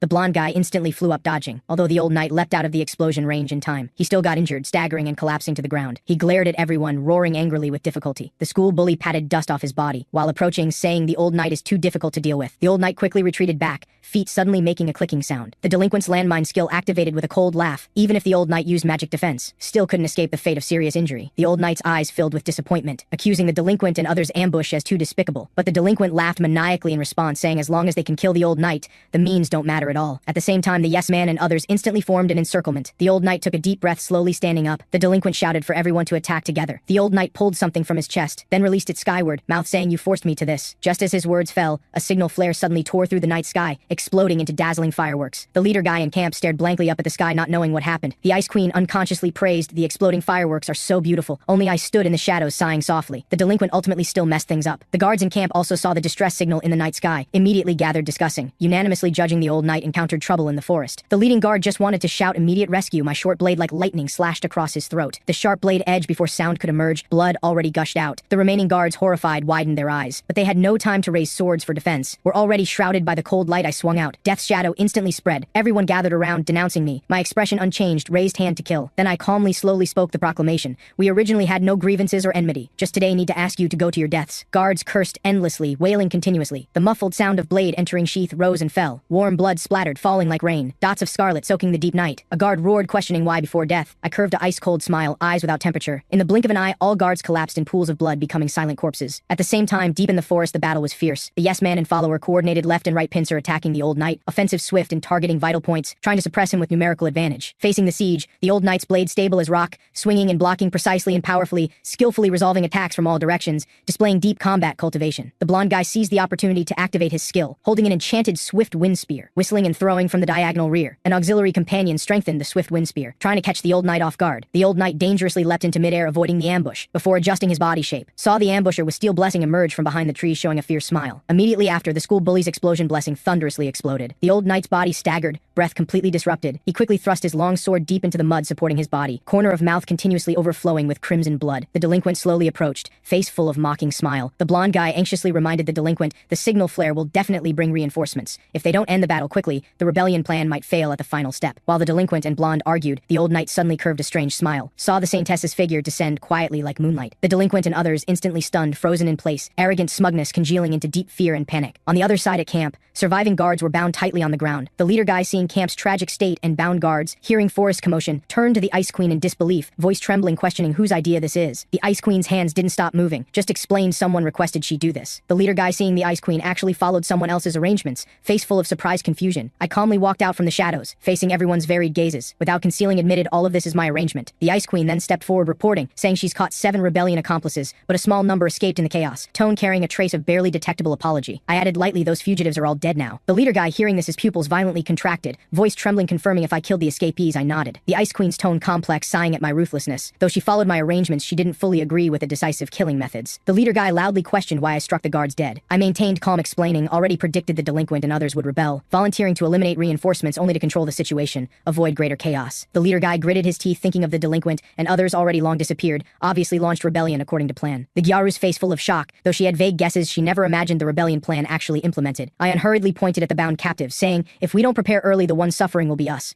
The leader guy still couldn't accept, heartbroken, accusing me. I gently shook my head, tone firm, stating, I always follow my own thoughts in action. I reminded him the killing in the forest will cause more casualties. Though the leader guy's heart full of anger and confusion, he also understands now is not the time for argument. He stomped his foot hard, leading others charging toward the dense forest, saying to stop this farce. The scene shifts. The saintess stared at the old knight covered in wounds, tone teasing, saying how pathetic he looks. The old knight smiled bitterly, shaking his head, admitting he's no longer the brave warrior of years past. The blonde guy was scared pale white by the saintess's pressure, panicking, asking the school bully for help. The school bully suppressed the fear in his heart, saying in a deep voice, there's no way back, can only fight to the death. The follower quickly reminded everyone, the saintess has the ability to control people. The saintess smiled, saying her subjugation magic ability is indeed powerful, but dealing with people who obtained blessings through her is too simple. She doesn't even want to use it. The school bully was completely enraged by these contemptuous words, loudly roaring at the saintess to fight head-on if she's got the guts. The saintess chuckled lightly, calmly stating she's willing to accept the challenge, will personally let him taste defeat. The old knight worried not using subjugation magic would be too dangerous, but the saintess interrupted him with an unquestionable attitude, displaying the absolute pride of one favored by the gods. The school bully wasn't about to give up, explosion blessing light gathering around his body, fiercely charging at the saintess. The old knight wanted to block, but was lightly pushed aside by the saintess's raised hand. The saintess's fingertips moved lightly, chanting spells in a low voice. The ground shook violently, instantly disrupting the delinquent's balance. Immediately after, the whirlwind she summoned continuously bombarded the delinquent, viciously sending him flying. Fortunately, the blonde guy leapt up in time to catch him, otherwise he'd have been seriously injured from the fall. Without giving everyone breathing room, the saintess's offensive resumed, chanting spells again. Flames instantly wrapped around the yes man, making him cry out in agony. Water rapidly gathered into a sphere, firmly trapping the follower who tried to ambush, until he collapsed from suffocation. The remaining people witnessing the scene were all too scared to move, frozen in place. The saintess's calm mockery reignited the delinquent's fury. He struggled, wanting to fight again, but was held tightly by the blonde guy. Just at this standoff, the leader guy and others finally arrived in time. He immediately called out to stop the delinquent, and questioned the meaning of opposing the saintess. The delinquent didn't buy it at all, stating he absolutely doesn't agree with the leader guy's naive approach. The leader guy then tried to persuade the blonde guy and others, but the blonde guy's face full of guilt said he really can't trust the saintess. The Gyaru, seeing this, immediately stepped forward, declaring she stands with the delinquent and blonde, and asked the leader guy back why he doesn't join them. The discipline committee quickly tried to mediate, emphasizing violence ultimately can't solve problems. Seeing everyone arguing internally, the saintess finally sneered out loud, claiming everyone has already launched rebellion, she absolutely won't easily let anyone go. Everyone instantly fell into panic. attack. The Saintess no longer gave them time to hesitate, summoning an even stronger tornado sweeping out. The blonde guy struggled with all his might to resist with magic power. After the two tornadoes clashed violently, the blonde guy's offensive was completely suppressed. Everyone was blown to the ground, groaning in pain, looking at companion's miserable state, the leader guy's heart full of reluctance and anger. The delinquent struggled to stand up, urging him to decide quickly, otherwise they'll all be wiped out. The leader guy gritted his teeth hard, determined to fight with all his might to protect everyone. The Gyaru, besides seeing this, excitedly praised the leader guy, saying she can't continue swallowing her anger either. Even the usually cautious discipline committee helplessly stated now there's no other choice. The Saintess sneered, watching them reach consensus. Magic power around her body began surging violently, preparing to give them a final lesson. And all of this was completely witnessed by me and the Ice Queen hiding in tree shadows not far away. The Ice Queen turned her head, giving me an inquiring look, asking when we're going on. I calmly analyzed the field situation, told the Ice Queen we need to wait for the best timing before appearing, and before that, just choose to trust our companions. At this time, the old knight stepped forward, respectfully bowing to the Saintess, requesting orders,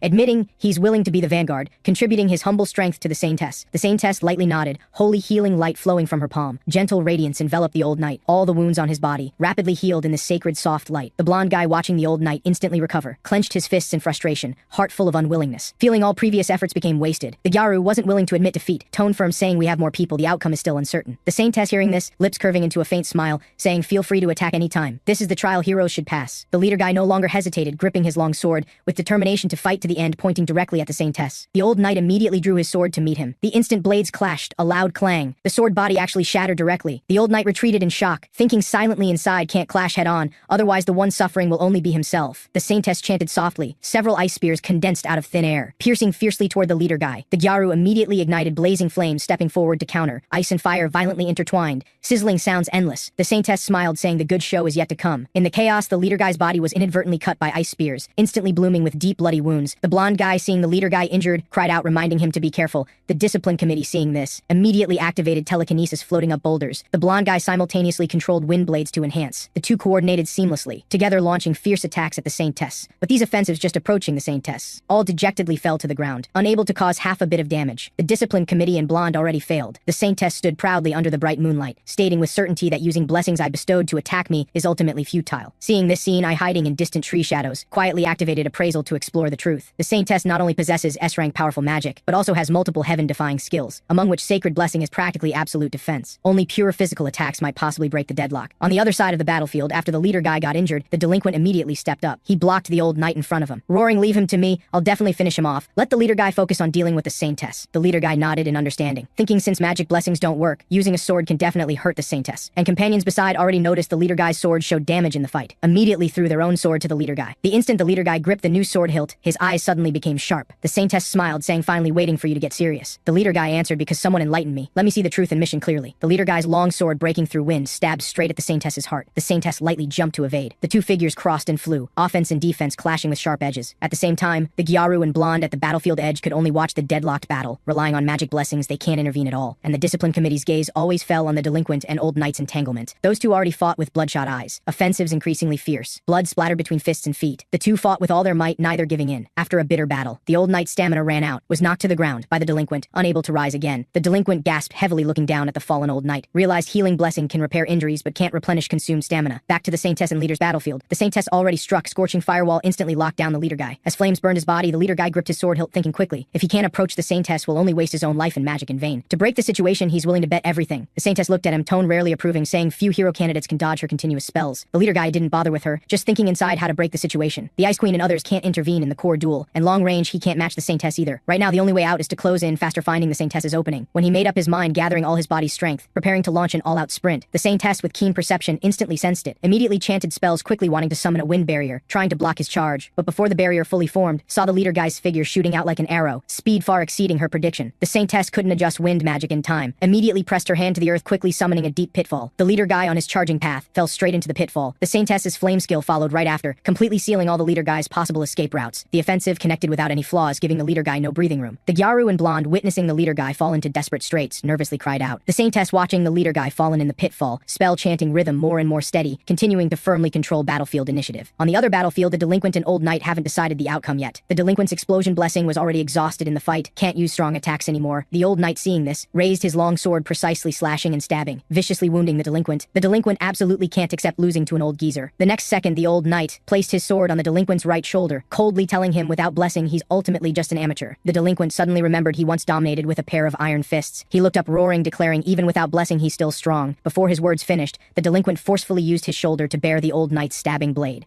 The old knight's face full of shock, didn't expect he could still stand up. The delinquent let the sharp blade cut through skin and flesh, blood flowing, under the old knight's shocked gaze, then gripped his blood-covered fist, gathering last bit of strength, viciously smashing toward the opponent. The old knight, caught off guard, was hit hard by this crazy strike, flew straight out. The old knight vomited blood foam, dying on the spot. The delinquent whispered softly he won, voice weak but couldn't hide the undeniable pride. Then, because stamina exhausted, completely collapsed to the ground, losing consciousness. The leader guy in flames detected companion's movement, faces continuously flashing through his mind. The belief to protect everyone at this moment became power breaking through limits. The saintess felt the leader guy's sudden explosive energy, truly admired his willpower far exceeds ordinary people. The leader guy's gaze resolute, but the saintess confidently believes the leader guy can't get close to her. However, the long sword in the leader guy's hand, carrying fierce wind, actually in an instant came before her, precisely cutting the saintess's holy arm. Fresh red blood slowly dripped along the saintess's white robe, looking especially glaring under moonlight. The saintess looked down at the wound on her arm, face full of disbelief. Really can't figure out how she could be breached by a hero candidate. And the leader guy didn't give the saintess much reaction time. His figure already like a ghost circled behind her. The saintess hurriedly mobilized magic power, summoning ice walls wanting to block him. The leader guy launched charge again, always maintaining close combat advantage. In consecutive exchanges, the saintess finally saw through his reliance, tone carrying some understanding, saying, "This is the power of ground traversal blessing." Didn't expect, besides herself. The gods indeed also favor hero candidates like the leader guy. The leader guy tightly gripped his sword hilt, activating ground traversal skill again, just as the sword tip in the leader guy's hand was about to stab the saintess's throat. The saintess's eyes suddenly flashed with dazzling golden light. Immediately after, softly uttered the word submit. Subjugation magic's power instantly spread. The leader guy froze on the spot. Looking at the immobilized leader, the saintess sighed softly, saying she originally didn't want to use this move, really had no choice. And in distant tree shadows, I, watching the battlefield situation, lips curving into a knowing smile, turned to the ice queen beside, softly saying, "The timing's right, it's our turn to appear." The saintess still stared at the leader guy, fundamentally didn't notice me and the ice queen approaching. She said softly, didn't expect to be forced to this extent, admitting the leader guy is truly formidable. The leader guy was suppressed deadly by subjugation magic, gritting his teeth, struggling but couldn't move. The Gyaru and quiet girl, seeing this, got anxious, taking off running toward him. The saintess felt the commotion behind, coldly uttered the command, "Don't move," instantly suppressing all signs of wanting to resist. Everyone unwilling to submit like this, but bodies completely not under their own control. Despair spread in everyone's hearts.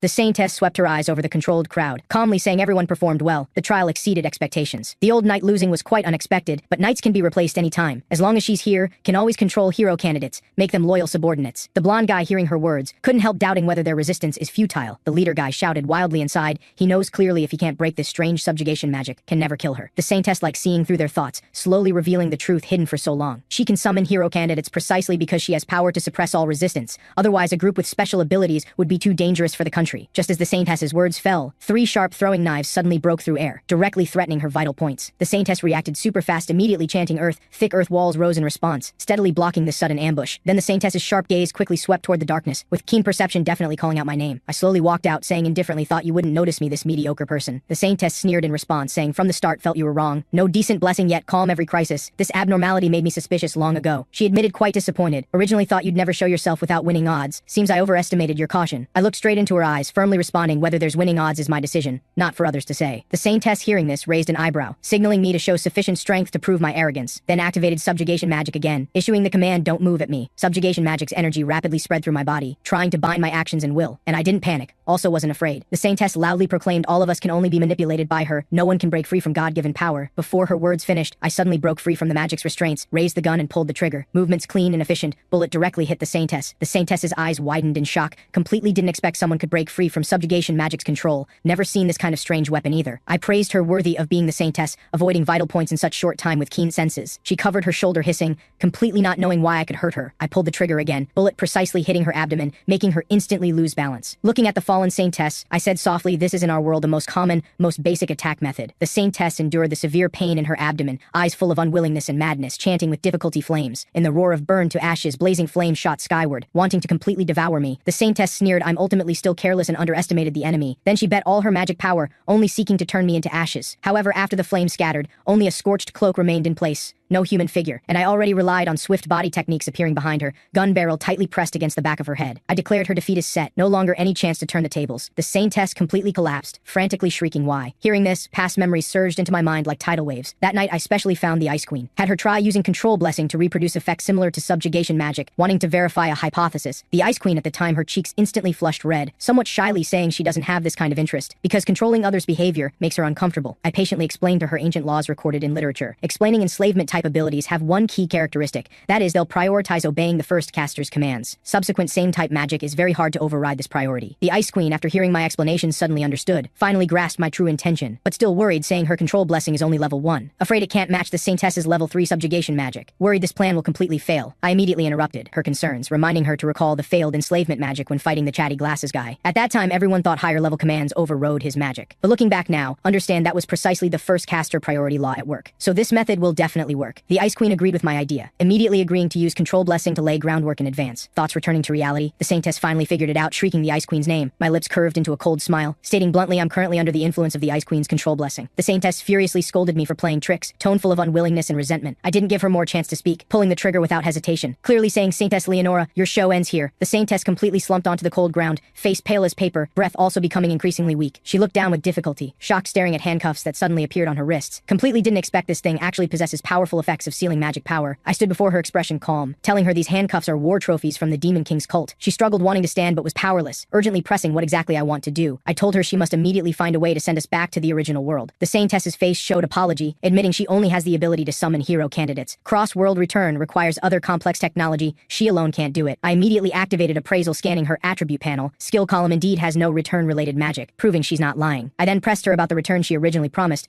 wanting to find some breakthrough from her. She patiently said summoning us consumed massive magic power. The entire process was handled by the gods. We came to this world following divine will. According to agreement, subjugating the Demon King allows return. She confessed previous generations of hero candidates. No one successfully subjugated the Demon King. Most died at the Demon King's hands. A few disappeared without news. I finally understand why she concealed this cruel truth, afraid this news would crush our fighting spirit. The Saintess, seeing me silent, immediately said the Demon King's army will invade this country sooner or later. At that time, everyone will ultimately still have to face this unavoidable war. I muttered in a low voice, still no choice. The Saintess immediately nodded, eyes flashing with a trace of hope. She hurriedly promised if I'm willing to stop and spare her, she can act like nothing happened before, still acknowledge our hero candidate status. I don't believe her nonsense, directly pulled out the throwing knife I carried, tone cold, saying go die. The leader guy, seeing this, urgently stepped forward, urgently stopping my action. He glared at me angrily, explaining his reason for choosing to help the Saintess. Now can't return to the previous world, we must maintain hero candidate status to survive, fighting for better survival conditions for the whole class. I coldly reminded him we're already rebels and traitors, wanting to return to the previous state is already impossible. The Saintess quickly interrupted me, urgently stating she definitely will do what she just promised. I pondered for a moment, admitting the leader guy's considerations do have merit, but I quickly shook my head, absolutely can't leave future troubles, otherwise she'll retaliate against the Ice Queen first. The leader guy hasn't given up, advising me killing the Saintess makes it hard to stand firm, escaping will be extremely difficult, releasing her is better. The discipline committee on the side agreed, saying the class still has many non-combat personnel, becoming wanted criminals makes life difficult. The Gyaru hesitated for a long time, supporting the leader guy's negotiation, thinking this is currently most stable. The blonde guy insisted on cutting the grass and pulling roots, afraid letting the tiger return to mountains will cause bigger trouble. The leader guy looked at disagreeing opinions, sighing helplessly, he must be responsible for everyone, can't impulsively ruin the entire class's future. I looked at the leader guy's heavy expression, understanding he bears the class's expectations and safety, but things have reached this point, I no longer have room to hesitate, must completely resolve the hidden danger. So I raised the gun, pulled the trigger, the bullet flew straight toward the Saintess, hitting right between her eyebrows. The leader guy, shocked, called out my name, face full of disbelief. The instant the Saintess fell, surrounding crowd fell into chaotic commotion, some shocked, some angry, some at a loss. A smoke bomb suddenly bloomed in the night. Dense smoke quickly enveloped the entire battlefield, blocking everyone's vision. I told everyone farewell, then turned to leave. The smoke gradually dispersed, my figure long gone from the spot. The leader guy powerlessly knelt, roaring, heart full of despair and anger. The discipline committee, furious, scolded my behavior as unforgivable, believing I completely destroyed the class's future. The Gyaru helplessly shook her head, saying softly I've always been my own way, never considering others' feelings and situations. The blonde guy stood to the side, eyes grave, guessing I had premeditated plans from the start, and the Ice Queen stood alone in place, looking toward where I disappeared, sighing softly. Everything as he predicted, without the slightest accident. Just now in the forest, I completely revealed the plan to the Ice Queen, clearly stating if control blessing can't suppress the Saintess, we'll directly kill her. If ultimately can't find a return method, I'll escape alone, and I've already planted scapegoat foreshadowing, won't implicate others. I looked at the Ice Queen's serious eyes, solemnly entrusting the next part relies on her ability, using control blessing to stabilize class situation, protect other classmates well. The Ice Queen, after hearing her face, showed faint hesitation. I, seeing this, softly comforted, telling her to relax. But she's still worried about my safety, escaping alone, afraid I'll encounter misfortune. I confidently smiled, saying I can take care of myself, no need for her to worry. When the Ice Queen looked at classmates again, secretly vowed inside definitely won't let my efforts go to waste. In the blink of an eye, 3 days passed. During this time, my footsteps never stopped. Hungry picked wild fruits, thirsty drank stream water. Estimating the distance should be close to the next town, I climbed the steep slope ahead to scout the route. In the distance, scattered rooftops already clearly entered view. Based on visual distance, walking half a day more can smoothly reach the destination. Arriving at the town, the sky already darkened. But this situation is actually better, After all, I bear the crime of killing the Saintess. Fundamentally impossible to enter the town's main gate openly. Keeping low profile and stealth is the best strategy. After reaching the town's edge, I took out rope already prepared, threw it up the city wall, firmly securing it. Then using the rope's pulling force, nimbly like a night cat, silently climbed up the tall city wall. On the city wall, occasionally patrolling soldiers passed by. I held my breath and waited quietly until they were far away before continuing my actions. After entering the city, I weighed the travel funds in my hand. The first thing needing to solve is the rumbling stomach problem. Just then, noisy voices came from ahead. A brightly lit tavern clearly entered view. This is the perfect place to fill the stomach and gather intelligence. Inside the tavern, it's noisy and clamorous, everyone talking and laughing. I naturally sat down, ordered an ale beer and a simple meal from the owner. The neighbor, seeing me alone and dusty from travel, curiously struck up conversation, asking my background, eyes carrying friendly inquiry. I thought briefly, saying I'm a fleeing traveler, hometown suffered changes so I'm wandering everywhere. Hearing fleeing, the neighbor immediately thought of the troublemaking Demon King's army, angrily cursing demons heartless harming innocent civilians. This beautiful misunderstanding saved me lots of explanation trouble. Taking advantage of chatting, I casually asked if there's temporary work not requiring ID proof, wanting to earn living expenses. The tavern owner beside, carrying a wine glass, walked over, just happened to hear our chat, smiling and chiming in, suggesting why not become an adventurer. The neighbor, hearing this, urgently reminded me, adventuring is super dangerous, constantly fighting monsters, careless will lose life. But the owner smiled, shaking his head, saying already saw I'm not an ordinary person, definitely an insider. I looked at the two of them, steadily responding dealing with ordinary monsters is indeed no problem. Then carefully inquired the owner about specific methods and procedures for becoming an adventurer. The owner patiently guided me, informing the city center has a specialized adventurer guild, always short on people there, and won't strictly verify identity. Very suitable for my situation. He also sighed, he was once also an adventurer, later because of knee injury retired, then turned to run this tavern, words carrying nostalgia for the past. Just as we conversed, steaming hot food was ready. Rich aroma instantly aroused my long-lost appetite. I said no more, lowered my head and ate heartily. Next morning, I yawned getting out of bed. After dressing, I went downstairs greeting the owner. The owner, seeing my face, showed no abnormality, neither revealing vigilant look nor extra questioning. This let me secretly breathe a sigh of relief. Looks like the Holy Nation's wanted poster is indeed vague and unclear. I don't need to be overly cautious, just need to pay slight attention to avoid exposure. Following the tavern owner's guidance, I quickly found that imposing adventurer guild building. I directly stepped forward, pushing open that heavy door. Inside, voices buzz, extremely lively. I didn't linger much, walked straight toward the registration counter on one side of the hall, stating my wish to apply to become an adventurer. The staff member expressionlessly informed me need to pay silver coins as processing fee. This is guild regulations. I handed over the required coins from my pocket. The staff member needs to register information, and I can't use my real name, so reported the code name I used in my assassin days, Kieran. The staff member didn't inquire much, quickly completed registration according to information I provided, then stamped the guild seal, officially completing registration procedures. She also explained in detail the adventurer rank system to me, from highest A rank to lowest F rank, having strict grading standards. Different ranks can take on tasks of varying difficulty. As a newly joined newcomer, I naturally can only start from the lowest F rank tasks. Slowly accumulating experience and reputation can gradually raise rank. After completing registration, I walked to the guild hall's bulletin board, carefully checking the posted task list. And F rank tasks are mostly simple tasks like collecting herbs, subjugating low-level monsters. I looked at the three words kobold, thinking never seen this kind of monster before, took down the task sheet. But subjugation type tasks exactly suit my taste, can earn commission through combat, also can use this to train my own combat ability, and can collect various intelligence during task execution, killing several birds with one stone. Just as I focused on checking the task list, three men dressed in adventurer equipment suddenly approached me directly. The leading one-eyed man sized up my unfamiliar face, eyes carrying some contempt and provocation. I felt unhappy inside, eyebrows slightly furrowed, thinking why suddenly idiots came to provoke. Looks like no matter which world, which place, there's no shortage of guys who like bullying newbies, truly annoying. Facing three adventurers suddenly blocking the way, I told them flatly to move aside, also said their advice I appreciate, don't pester anymore. The one-eyed man obviously didn't expect I'd be so cold. Contempt on his face turned to anger, cursing, saying I'm too arrogant, don't put senior adventurers in my eyes. Surrounding onlooking adventurers seeing this all quietly discussed, the one-eyed man was disgusted without face flushed red. He rolled up sleeves wanting to fight, saying to teach me how to behave in the guild, make me understand rules. I slightly shifted my body and avoided it. Also precisely grasped his wrist with backhand, force so great he can't break free. The one-eyed man's arrogance on his face instantly turned to shock, struggling, telling me to let go. But I didn't move an inch, fingers even slowly adding force, not the slightest intention to let go. He hurt so much, gritting teeth, forehead breaking cold sweat. I just held him quietly like this. The one-eyed man got anxious, shouted at the two companions behind for help. Those two companions immediately rushed up, one swung fist at my face, the other attacked my waist side wanting to pincer from front and back. I calmly dodged the first person's fist to the side, taking advantage kicked him to the ground. Immediately after raised hand blocking the second person's attack, in just a few seconds knocked them all to the ground. I didn't say another word, turned to leave amid everyone's complex discussions. Thinking inside, is this the average level of adventurers in this world? Strength doesn't even compare to a fraction of previous hero candidates. But I quickly put this matter behind, attention turning back to the task of subjugating kobolds. Following the guild's described location I set out, walking to the approximate area. I carefully looked at the ground, quickly discovered a string of fresh kobold footprints. Traces clear, not blown away by wind, obviously left not long ago.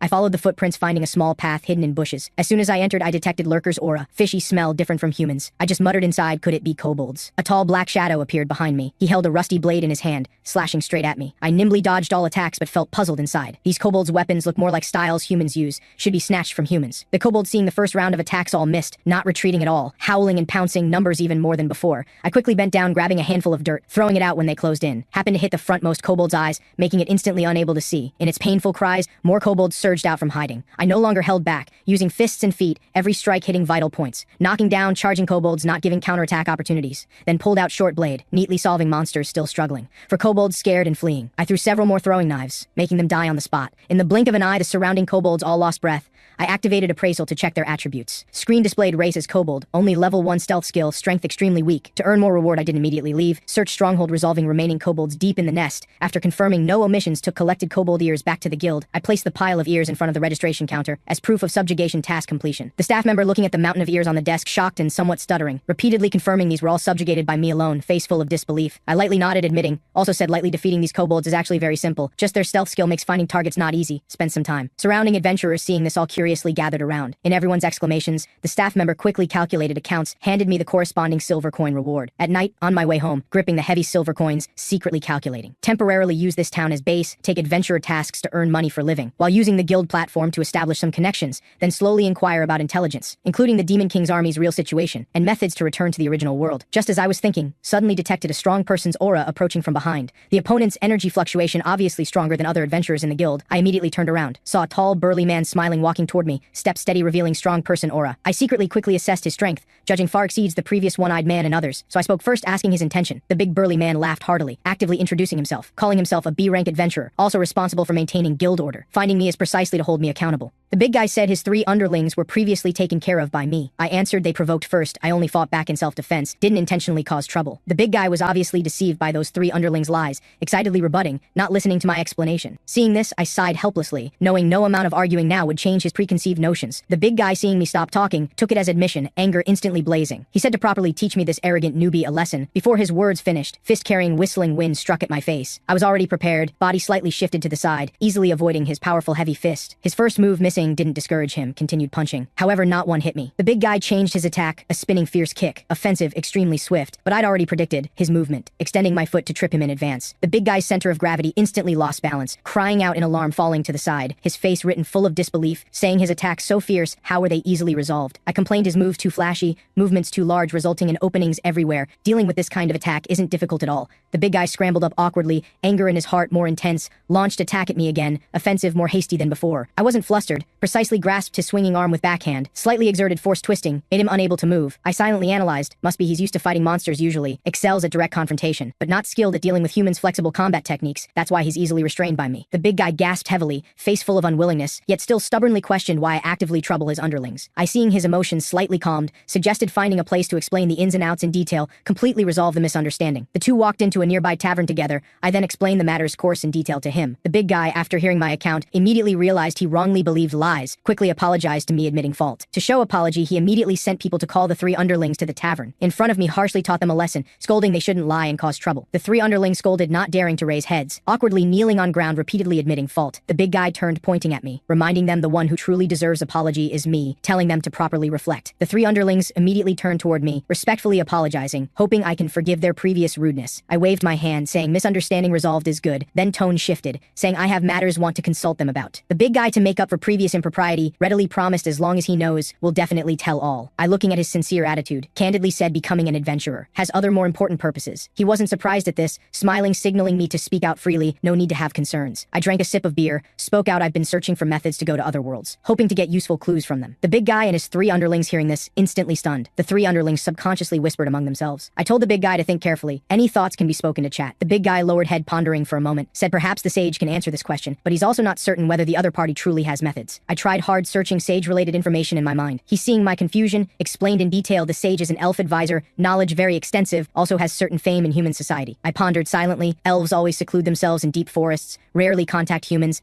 This sage rarely appearing in human society is indeed quite special. I recalled some ancient materials I'd read before, which mentioned legends of elf sages, just uncertain whether truly exists. The big guy continued supplementing, this sage has lived over 100 years, also a powerful mage, perhaps truly holds cross-world secrets. Hearing this, my heart instantly ignited with hope. Perhaps truly can rely on magic's power to return to the original world. The one-eyed underling beside couldn't help questioning whether the sage is still alive. The big guy smiled, admitting this point he's also unclear. After all, he also heard it from grandpa's mouth. No one has seen her traces. I quickly stated this intelligence is already precious enough for me. Sincerely thank him for generous help. Got up preparing to return to the inn to rest. The big guy suddenly called out to me, curiously asking why I'm going to other worlds. I smiled faintly, didn't explain much, just said let them imagine freely, then turned to leave the tavern. In the next week's time, I took various suitable tasks at the Adventurer Guild, while saving enough funds needed for travel, while inquiring about the sage's news. This day I received the last payment. When leaving, ran into the big guy and his underlings. They, as always, extended invitations to play together. I, as always, refused them. Since we're strangers who met by chance, no need for deep friendship. I've already inquired the sage's secluded place is in the area where humans and Demon King's army battle, environment extremely dangerous. But to find the return method, it's time to set out seeking the sage. At the same time, in the Temple City Alpha's conference room, the leader guy and discipline committee were meeting Night Order people. The long-haired male captain in gorgeous night uniform gently inquired whether life this past month has been satisfactory. The leader guy spoke first, responding, saying everything's very good, also sincerely thanking his thoughtful arrangements. The long-haired male captain, hearing such feedback, was very happy, emphasizing hero candidates are the nation's precious combat power, so hopes to care for everyone meticulously. The discipline committee quickly followed, thanking, but secretly suspected inside, feeling this long-haired male captain's excessive attentiveness instead makes hearts uneasy. The long-haired male captain's tone shifted, quickly turning to business, announcing yesterday's meeting decision, having hero candidates go to the western border, stationed at the frontmost fortress. The leader guy's expression calm, responding, saying already knew this day would eventually come. The long-haired male captain took out a map, explaining hero candidates all need to go to the front lines to fight. The leader guy then hesitantly mentioned non-combat personnel on the team, hoping they can receive proper shelter. The long-haired male captain cutely blinked, saying already arranged, also solemnly promised will properly care for non-combat personnel. The leader guy gratefully thanked. The other party's tone shifted, supplementing, though we'll provide shelter, everyone still needs to work. The long-haired male captain jokingly explained, after all, the nation isn't rich enough to let people eat and drink for free. The leader guy expressed complete understanding, thinking of female classmates last time forced by the saintess to kill, saying having work to do everyone's mood will actually be more relaxed. The discipline committee immediately inquired about specific departure time. The long-haired male captain spoke, saying tomorrow morning depart. After the two left the conference room, the discipline committee sighed, this request surprisingly smoothly approved, considered an unexpected joy, but the leader guy's face full of unease, feeling the long-haired male captain too easy to talk to. The discipline committee calmly analyzed current situation, believing after the saintess's death the other party lost absolute control confidence over hero candidates, so actively lowered stance to win everyone over. After speaking, she suddenly sighed, not knowing where the person who killed the saintess currently is, whether he's safe. The leader guy fell into silence, past memories uncontrollably surged up. In memory they just returned to the kingdom, were immediately surrounded by nobles and church people. The scene in chaos. The bishop emotionally pressed who exactly poisoned her. The Gyaru immediately stood out, accusing it's Shinjo, saying the culprit is also a hero candidate. Everyone hearing this exclaimed, faces full of disbelief. The bishop inquired where I am. The Gyaru sneered, saying already escaped. Someone proposed immediately organizing search teams, pursuing the fugitive with all strength. But the bishop suddenly questioned the Gyaru's statement too convenient, inevitably arousing suspicion. The school bully instantly furious, angrily questioning what he means. The bishop unhurriedly explained, saying possibly hero candidates conspired together, deliberately let the real culprit escape. A soldier urgently stood out, saying he witnessed the scene firsthand. At that time other hero candidates were all trying to protect the saintess, fundamentally impossible to be accomplices. The soldiers present also echoed from start to finish it was Shinjo acting alone. The bishop finally chose to believe their statement, but still couldn't help asking if Shinjo is really that strong, actually able to kill the saintess. The leader guy responded, saying he's indeed very strong. The bishop then led everyone into the inner hall, and the leader guy secretly noticed the Ice Queen quietly activated control blessing, timely stabilized the scene's emotions. He turned looking at the Ice Queen quietly, saying thanks. Memory ended. The discipline committee, seeing the leader guy continuously silent, softly inquired if he's still bothered by that matter, also comforted, saying no need to worry too much about that traitor. The leader guy reluctantly responded, saying also right, but heart full of deep guilt. He knows clearly it was his own decision back then that forced Shinjo to act. In the end also made him solely bear all blame, and he himself had no better way to protect all classmates. Returning to the dorm, the leader guy gathered all classmates, solemnly announced news about going to the front lines, requiring all combat personnel make full preparation. Some classmate candidly stated very scared to face war. The Gyaru immediately rebutted, saying feeling scared now is already too late. Things reach this point can only face bravely. The quiet girl's face full of worry asked whether they must go to front lines alone to fight. The leader guy explained, saying won't act alone, they'll be assigned to the 8th Night Squad, fighting alongside regular knights. The Ice Queen softly inquired the leader guy about Shinjo's latest news. The leader guy shook his head, stating although already issued high bounty, still no clues yet. The Ice Queen hearing this lowered head silent, but the Gyaru on the side said once that traitor is found should burn him to death. The Ice Queen's heart felt desolate, silently thinking Shinjo alone bears too much, but she can't say anything. The next day the team slowly advanced along the border. The school bully always expressionless, walking at the very front, whole body emanating powerful aura, keeping strangers away. Short-haired girl suddenly stopped, frowning, complaining a bit tired, wanting to rest. The discipline committee quickly walked over, reminding everyone just had lunch break. According to schedule must wait until dark to camp. The yes man immediately followed, complaining, the follower exaggeratedly saying that his legs were almost giving out from walking so much. The school bully suddenly raised hand, saying in deep voice don't make noise. The yes man's face full of confusion, looking at the school bully, carefully asking what happened. The school bully's sharp eyes locked tightly on roadside bushes, based on instinct asserting monsters hiding inside. A soldier angrily rushed from rear formation, scolding, questioning why why hero candidates stopped without permission, destroying established marching order. The leader guy quickly stepped forward, politely explaining, saying the delinquent detected monster aura, hoping the soldier can treat cautiously. The soldier looked around, finding no abnormalities, dissatisfied, saying marching orders should be issued by regular army, accusing hero candidates too rashly acting. The school bully glared at this soldier, suddenly reached out, grabbing the other party's collar, lifted him up. The leader guy urgently stepped forward, pulling the delinquent, advising him to stop. The delinquent snorted coldly, disdainfully saying this kind of small soldier also qualifies to order him, then fiercely let go, making the soldier heavily fall to ground. Just as everyone was in standoff, bushes suddenly burst out a group of magic creatures, claw rabbits. Their sharp claws flashed with cold light, fiercely pouncing at the formation. The soldier, seeing this, immediately cried out in alarm, immediately loudly ordering all personnel prepare for battle. Claw rabbit's body movements astonishingly fast, in blink of eye pounced into the crowd, grappling with soldiers. In a few moves, injured several people, also knocked their weapons flying, sent them far away. A claw rabbit fiercely approached a fallen soldier, claws raised high. That soldier's scared face went pale, whole body trembling. The school bully at this moment without hesitation activated explosion skill, taking advantage, kicked away the claw rabbit in front of the soldier, then jumped down from horse, viciously stepping on its fallen body. The claw rabbit's shrill scream shocked the entire field, making surrounding claw rabbits all stop their offensive. The soldier who just fell climbed up wanting to thank, but was harshly roared at by the delinquent to get lost, could only awkwardly lead other soldiers retreating to the side, accompanied by a loud shout, "Watch this." The delinquent directly charged into enemy group, explosive fist wind whistled past, sweeping remaining monsters. The yes man on the side watched dumbfounded, couldn't help exclaiming the school bully so strong. The follower also followed, nodding, saying the delinquent's destructive power now better than before, but the delinquent's heart irritated, mouth saying this level of strength still far from enough, fundamentally can't win against that bastard. His mind involuntarily floated that night. The saintess fell to ground. Shinjo shooting the gun scene. From first meeting felt that guy was wrong, never put him in his eyes, also could casually suppress himself. Even though the delinquent obtained powerful explosion blessing, facing Shinjo still felt deep powerlessness. This huge gap made him especially fired up, fighting spirit also completely ignited. The leader guy noticed the delinquent's abnormality when fighting. After clearing monsters approached inquiring if he has something on his mind. The delinquent quickly concealed his true emotions, casually said just disgusted being commanded by an unknown small soldier,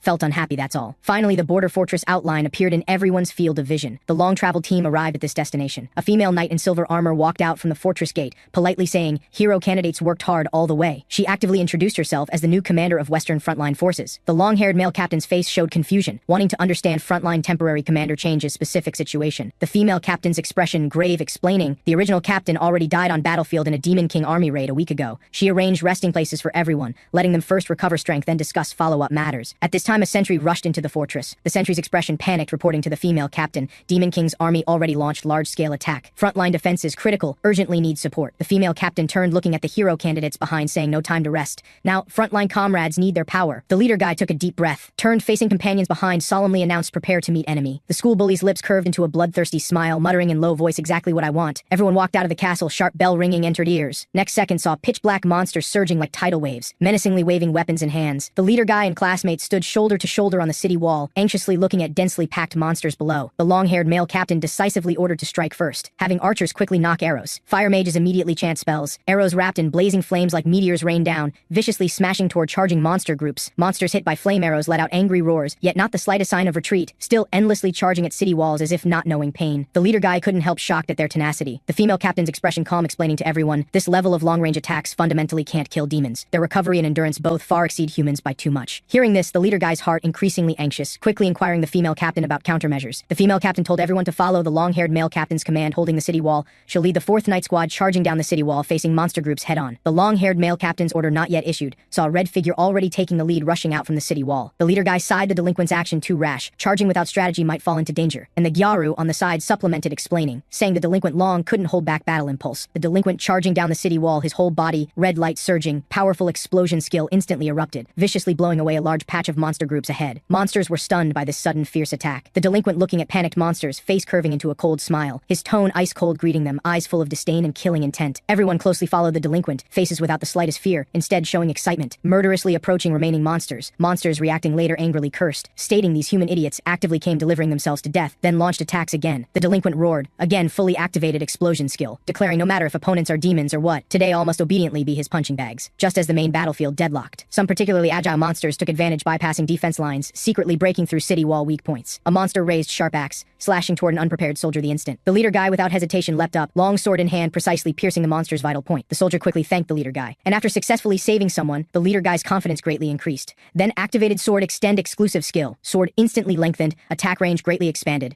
The leader guy nimbly wielded the extended long sword. Everywhere he went, monsters' blood and flesh flew. The leader guy truly felt his daily growing power, heart increasingly firm in belief to protect companions. He turned facing classmates on the city wall, loudly encouraging everyone to fight. Classmates encouraged by the leader guy, all activated their own exclusive blessings, fully investing in defending the city battle. The leader guy told himself inside, since he's everyone's leader, absolutely can't show the slightest hesitation, must always walk ahead of them, be the first person. The discipline committee fully activated telekinesis, controlling boulders attacking monster vanguard. The Gyaru immediately controlled blazing flames, sweeping toward dense monster groups. The Ice Queen precisely activated control blessing, steadily stopping monsters approaching companions. Under everyone's joint effort, quickly seized war's initiative. Defending soldiers watching hero candidates displayed powerful strength, all dumbfounded. This is the legendary hero candidate's true strength, indeed well-deserved reputation. The long-haired male captain, seeing this, immediately urgently ordered all soldiers follow hero candidate's rhythm, launching counterattack. Taking advantage to expand battle results, can't miss this excellent opportunity. Monsters began retreating step by step. Battlefield soon littered with corpses. Intense battle finally concluded. Exhausted everyone, gasping heavily. The female captain loudly announced battle victory news to the whole field. Defending soldiers instantly burst out earth-shattering cheers, celebrating this hard-won victory. Sunset's afterglow slowly reflected on the tragic battlefield. The leader guy looking at the scene before him, heart without joy, instead deeply touched by war's cruelty. The long-haired male captain walked to the leader guy's side, softly inquiring his first real combat thoughts. The leader guy honestly stated group battles much harder than imagined. Just now only focused on own fighting. Couldn't timely coordinate commanding everyone, causing some areas almost lost, heart full of self-blame. The long-haired male captain smiled, comforting he already did very well, while reminding him today encountered only low-tier demons. True high-tier demon strength far exceeds imagination. Absolutely can't drop guard. The leader guy seriously nodded. In future we'll more carefully face each battle, continuously improving commandability. Late night, in distant demon territory. A monster trembling reporting this attack mission failure news to Earth King. Many monsters surrounding bonfire discussing today's defeat. Earth King, after hearing his whole body's terrifying aura, made the entire hall fall into dead silence. He issued orders, must next time completely eliminate all hero candidates. And when hero candidates were on front lines killing enemies, I was searching for the sage, confirming methods to return to the original world. I, while traveling, calculated journey, according to map guidance and previous speed calculation, should soon reach the sage's residence. Suddenly sharp breaking wind sounds from all directions attacked me. Without warning, offensive, made me subconsciously dodged aside. A strong fishy stench rushed at my face. Several slimy slippery tongues brushed past my shoulder and ear. My heart secretly alarmed these attackers' speed so fast. Immediately after, a group of magic creatures covered in grayish-brown fur suddenly leapt out from bushes. Movements uniform, instantly surrounding me, blocking all escape routes. I immediately activated appraisal to check opponent information. Screen clearly displayed race as Chaos Long-Tongue Monkey, attack and agility both reaching B rank, skills also including tongue attack, level 3. I quickly put down luggage carried, fully alert, staring at the magic creatures before me. The lead Long-Tongue Monkey chief first struck, long tongue like a whip swiftly attacking. Carrying whistling wind sounds, I found opportunity to close in. Result, its long tongue fiercely swung, instantly repelling me. Other Long-Tongue monkeys seeing this all joined the siege, offensive increasingly dense. I understand close combat very difficult, so simply saw an opening, swung blade severing the chief monkey's tongue root. Shrill screams instantly echoed throughout the forest. The chief painfully rolled on ground. I sneered at remaining magic creatures saying come at me together, but they seemed not fond of group fights. Only one Long-Tongue monkey launched attack again. I nimbly dodged aside, blade edge in hand precisely slashing across its neck. Blood instantly gushed out. Remaining Long-Tongue monkeys scared by this sudden counterattack instantly froze. I seized this opportunity leaping up, short blade in hand, cold light flashing repeatedly, moves clean and decisive. In blink of eye solved all remaining threats. I gasped standing among magic creature corpses thinking, this stretch of road encountered increasingly strong monsters, should be myself increasingly approaching Demon King army's territory. Shouldered luggage I continued setting out. In front of you a towering mountain range entered sight. I muttered that highest peak is the legendary Death Wolf Mountain. The sage's residence is there, but before climbing Death Wolf Mountain, I planned to rest a bit, so walked toward the small village at mountain foot, but unexpectedly discovered flames shooting skyward there. Obviously something happened. I quickened pace approaching the village, the scene before eyes a complete mess. Magic creatures rampaging wantonly in the village. Villagers wailing sounds one after another. I quietly hid on top of a house observing the situation. A small-bodied magic creature walked before black-armored demon asking permission to kill everyone. The black-armored demon commander coldly responded no, clearly stating this mission's focus is capturing humans as slaves. More importantly, finding the sage can't delay proper business due to bloodlust. Then the demon commander inquired subordinates, asking if they found the sage's whereabouts. A magic creature answered right in Death Wolf Mountain ahead. Then it said Death Wolf Mountain has undying wolves inhabiting. Those creatures extremely fierce, difficult to deal with. Inquired the demon commander what to do. The demon commander then ordered tomorrow morning, climb mountain searching to find the sage. He dismissively said himself a high-tier demon, not putting undying wolves in his eyes at all. I secretly assessed the opponent's strength. Through appraisal saw, as a high-tier demon, his various attributes extremely formidable, direct confrontation definitely not the best strategy.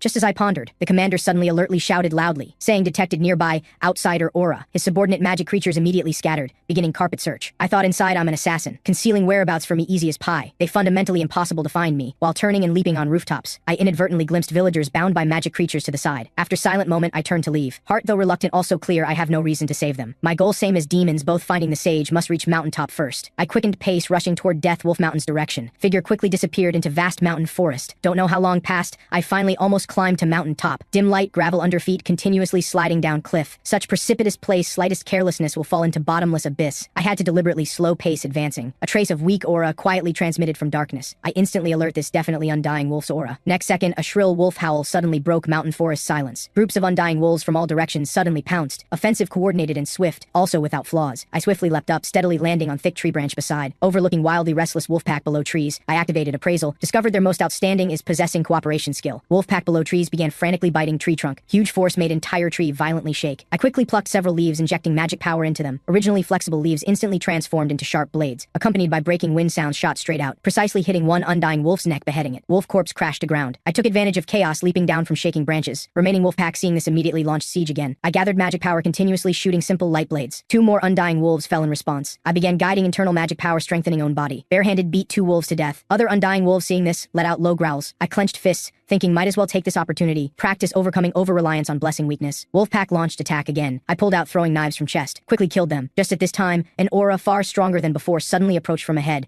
A giant undying wolf far exceeding its kind in size slowly walked out. Surrounding ordinary wolfpack seeing this all chaotically retreated, not daring to compete with it. I knew their leader came. The leader guy wolf roared madly, rushing at me. I swung blade slashing. Giant undying wolf before reacting was instantly killed. Looking at its corpse, I thought inside this kind of opponent qualifies as my whetstone, can let me truly get training. I wiped bloodstains on throwing knife, thinking now other wolves should settle down. Result, next second they attacked me. My eyes suddenly felt hot. Saw image-like scenes, guessed whether the scenes I saw are their attack trajectories. So I made movements, following scene in eyes. Swung blade in advance, happened to stab into its throat. Only then confirmed obtained precognition like new blessing. Secretly pleased my strength had new breakthrough again. Seeing this, remaining wolfpack all cowered. I gripped blade handle in reverse. Quickly pursued those undying wolves trying to flee. In the cold shout, don't think of escaping. Neatly annihilated all undying wolves. I activated appraisal blessing, checking own state. Discovered skill column indeed newly added precognition blessing. Packed up luggage. I continued setting out. Continuous battles and climbing made me slightly tired. Found a flat rock to sit and rest briefly. Suddenly overhead came rumbling sounds. I immediately alertly stood up. Possibly Demon King's army reached mountaintop before me. So I quickened pace, rushing toward mountaintop. After reaching mountaintop's open space, I clearly saw a group of demon soldiers fighting, and surrounded in their middle is a green-robed elf girl. I secretly guessed her identity, just heard the commander say she's the sage's disciple. Then he coldly ordered the magic creatures kill her. The girl's body couldn't help trembling, waiting for death's arrival, and the magic creature already raised longsword high, slashing down at her. At this critical moment, I picked up the elf girl in my arms, timely avoiding that deadly blade. The elf girl surprised opened eyes, pupils full of confusion, heart full of doubt, not understanding why humans would suddenly appear saving her. Magic creature seeing prey snatched, instantly roared. I quickly scanned surroundings, heart immediately understood. Magic creature solving relatively simple, just that strong aura commander more troublesome. I put the elf girl down, protecting her behind me. She full of confusion, not understanding why I saved her. I had no extra pleasantries, directly cutting to the point, inquiring if she's the sage's disciple. The elf girl froze, admitting she's indeed the sage's disciple. I stated having matters to find the sage, this is the reason for saving her. The demon commander watching US Converse got furious, ordered magic creatures to act and kill us. I already had plans in mind, saving the sage's disciple down, using this to sell favor to the sage. After all wanting to meet that secluded elf sage, this perhaps is the most direct method. I activated precognition skill. Eyes instantly became sharp. Surrounding magic creatures' movements in my eyes seemed to slow down. Gaze swept across their attack movements, simply full of openings. My figure moved, like a ghost shuttling between magic creatures. Short blade unsheathed, cold light flickering. In one breath killed several magic creatures. Remaining magic creatures scared, dumbfounded, faces full of disbelief. I while fighting, while analyzing inside. As long as in precognition state, close combat almost won't lose, but state's duration time uncertain. The demon commander seeing this, immediately changed tactics, using magic aiming to shoot and kill. Just as words fell, magic creatures simultaneously activated magic bullets, dense energy bullets like raindrops shooting toward me and elf girl. My heart alarmed, this is magic, completely different from divine blessing power,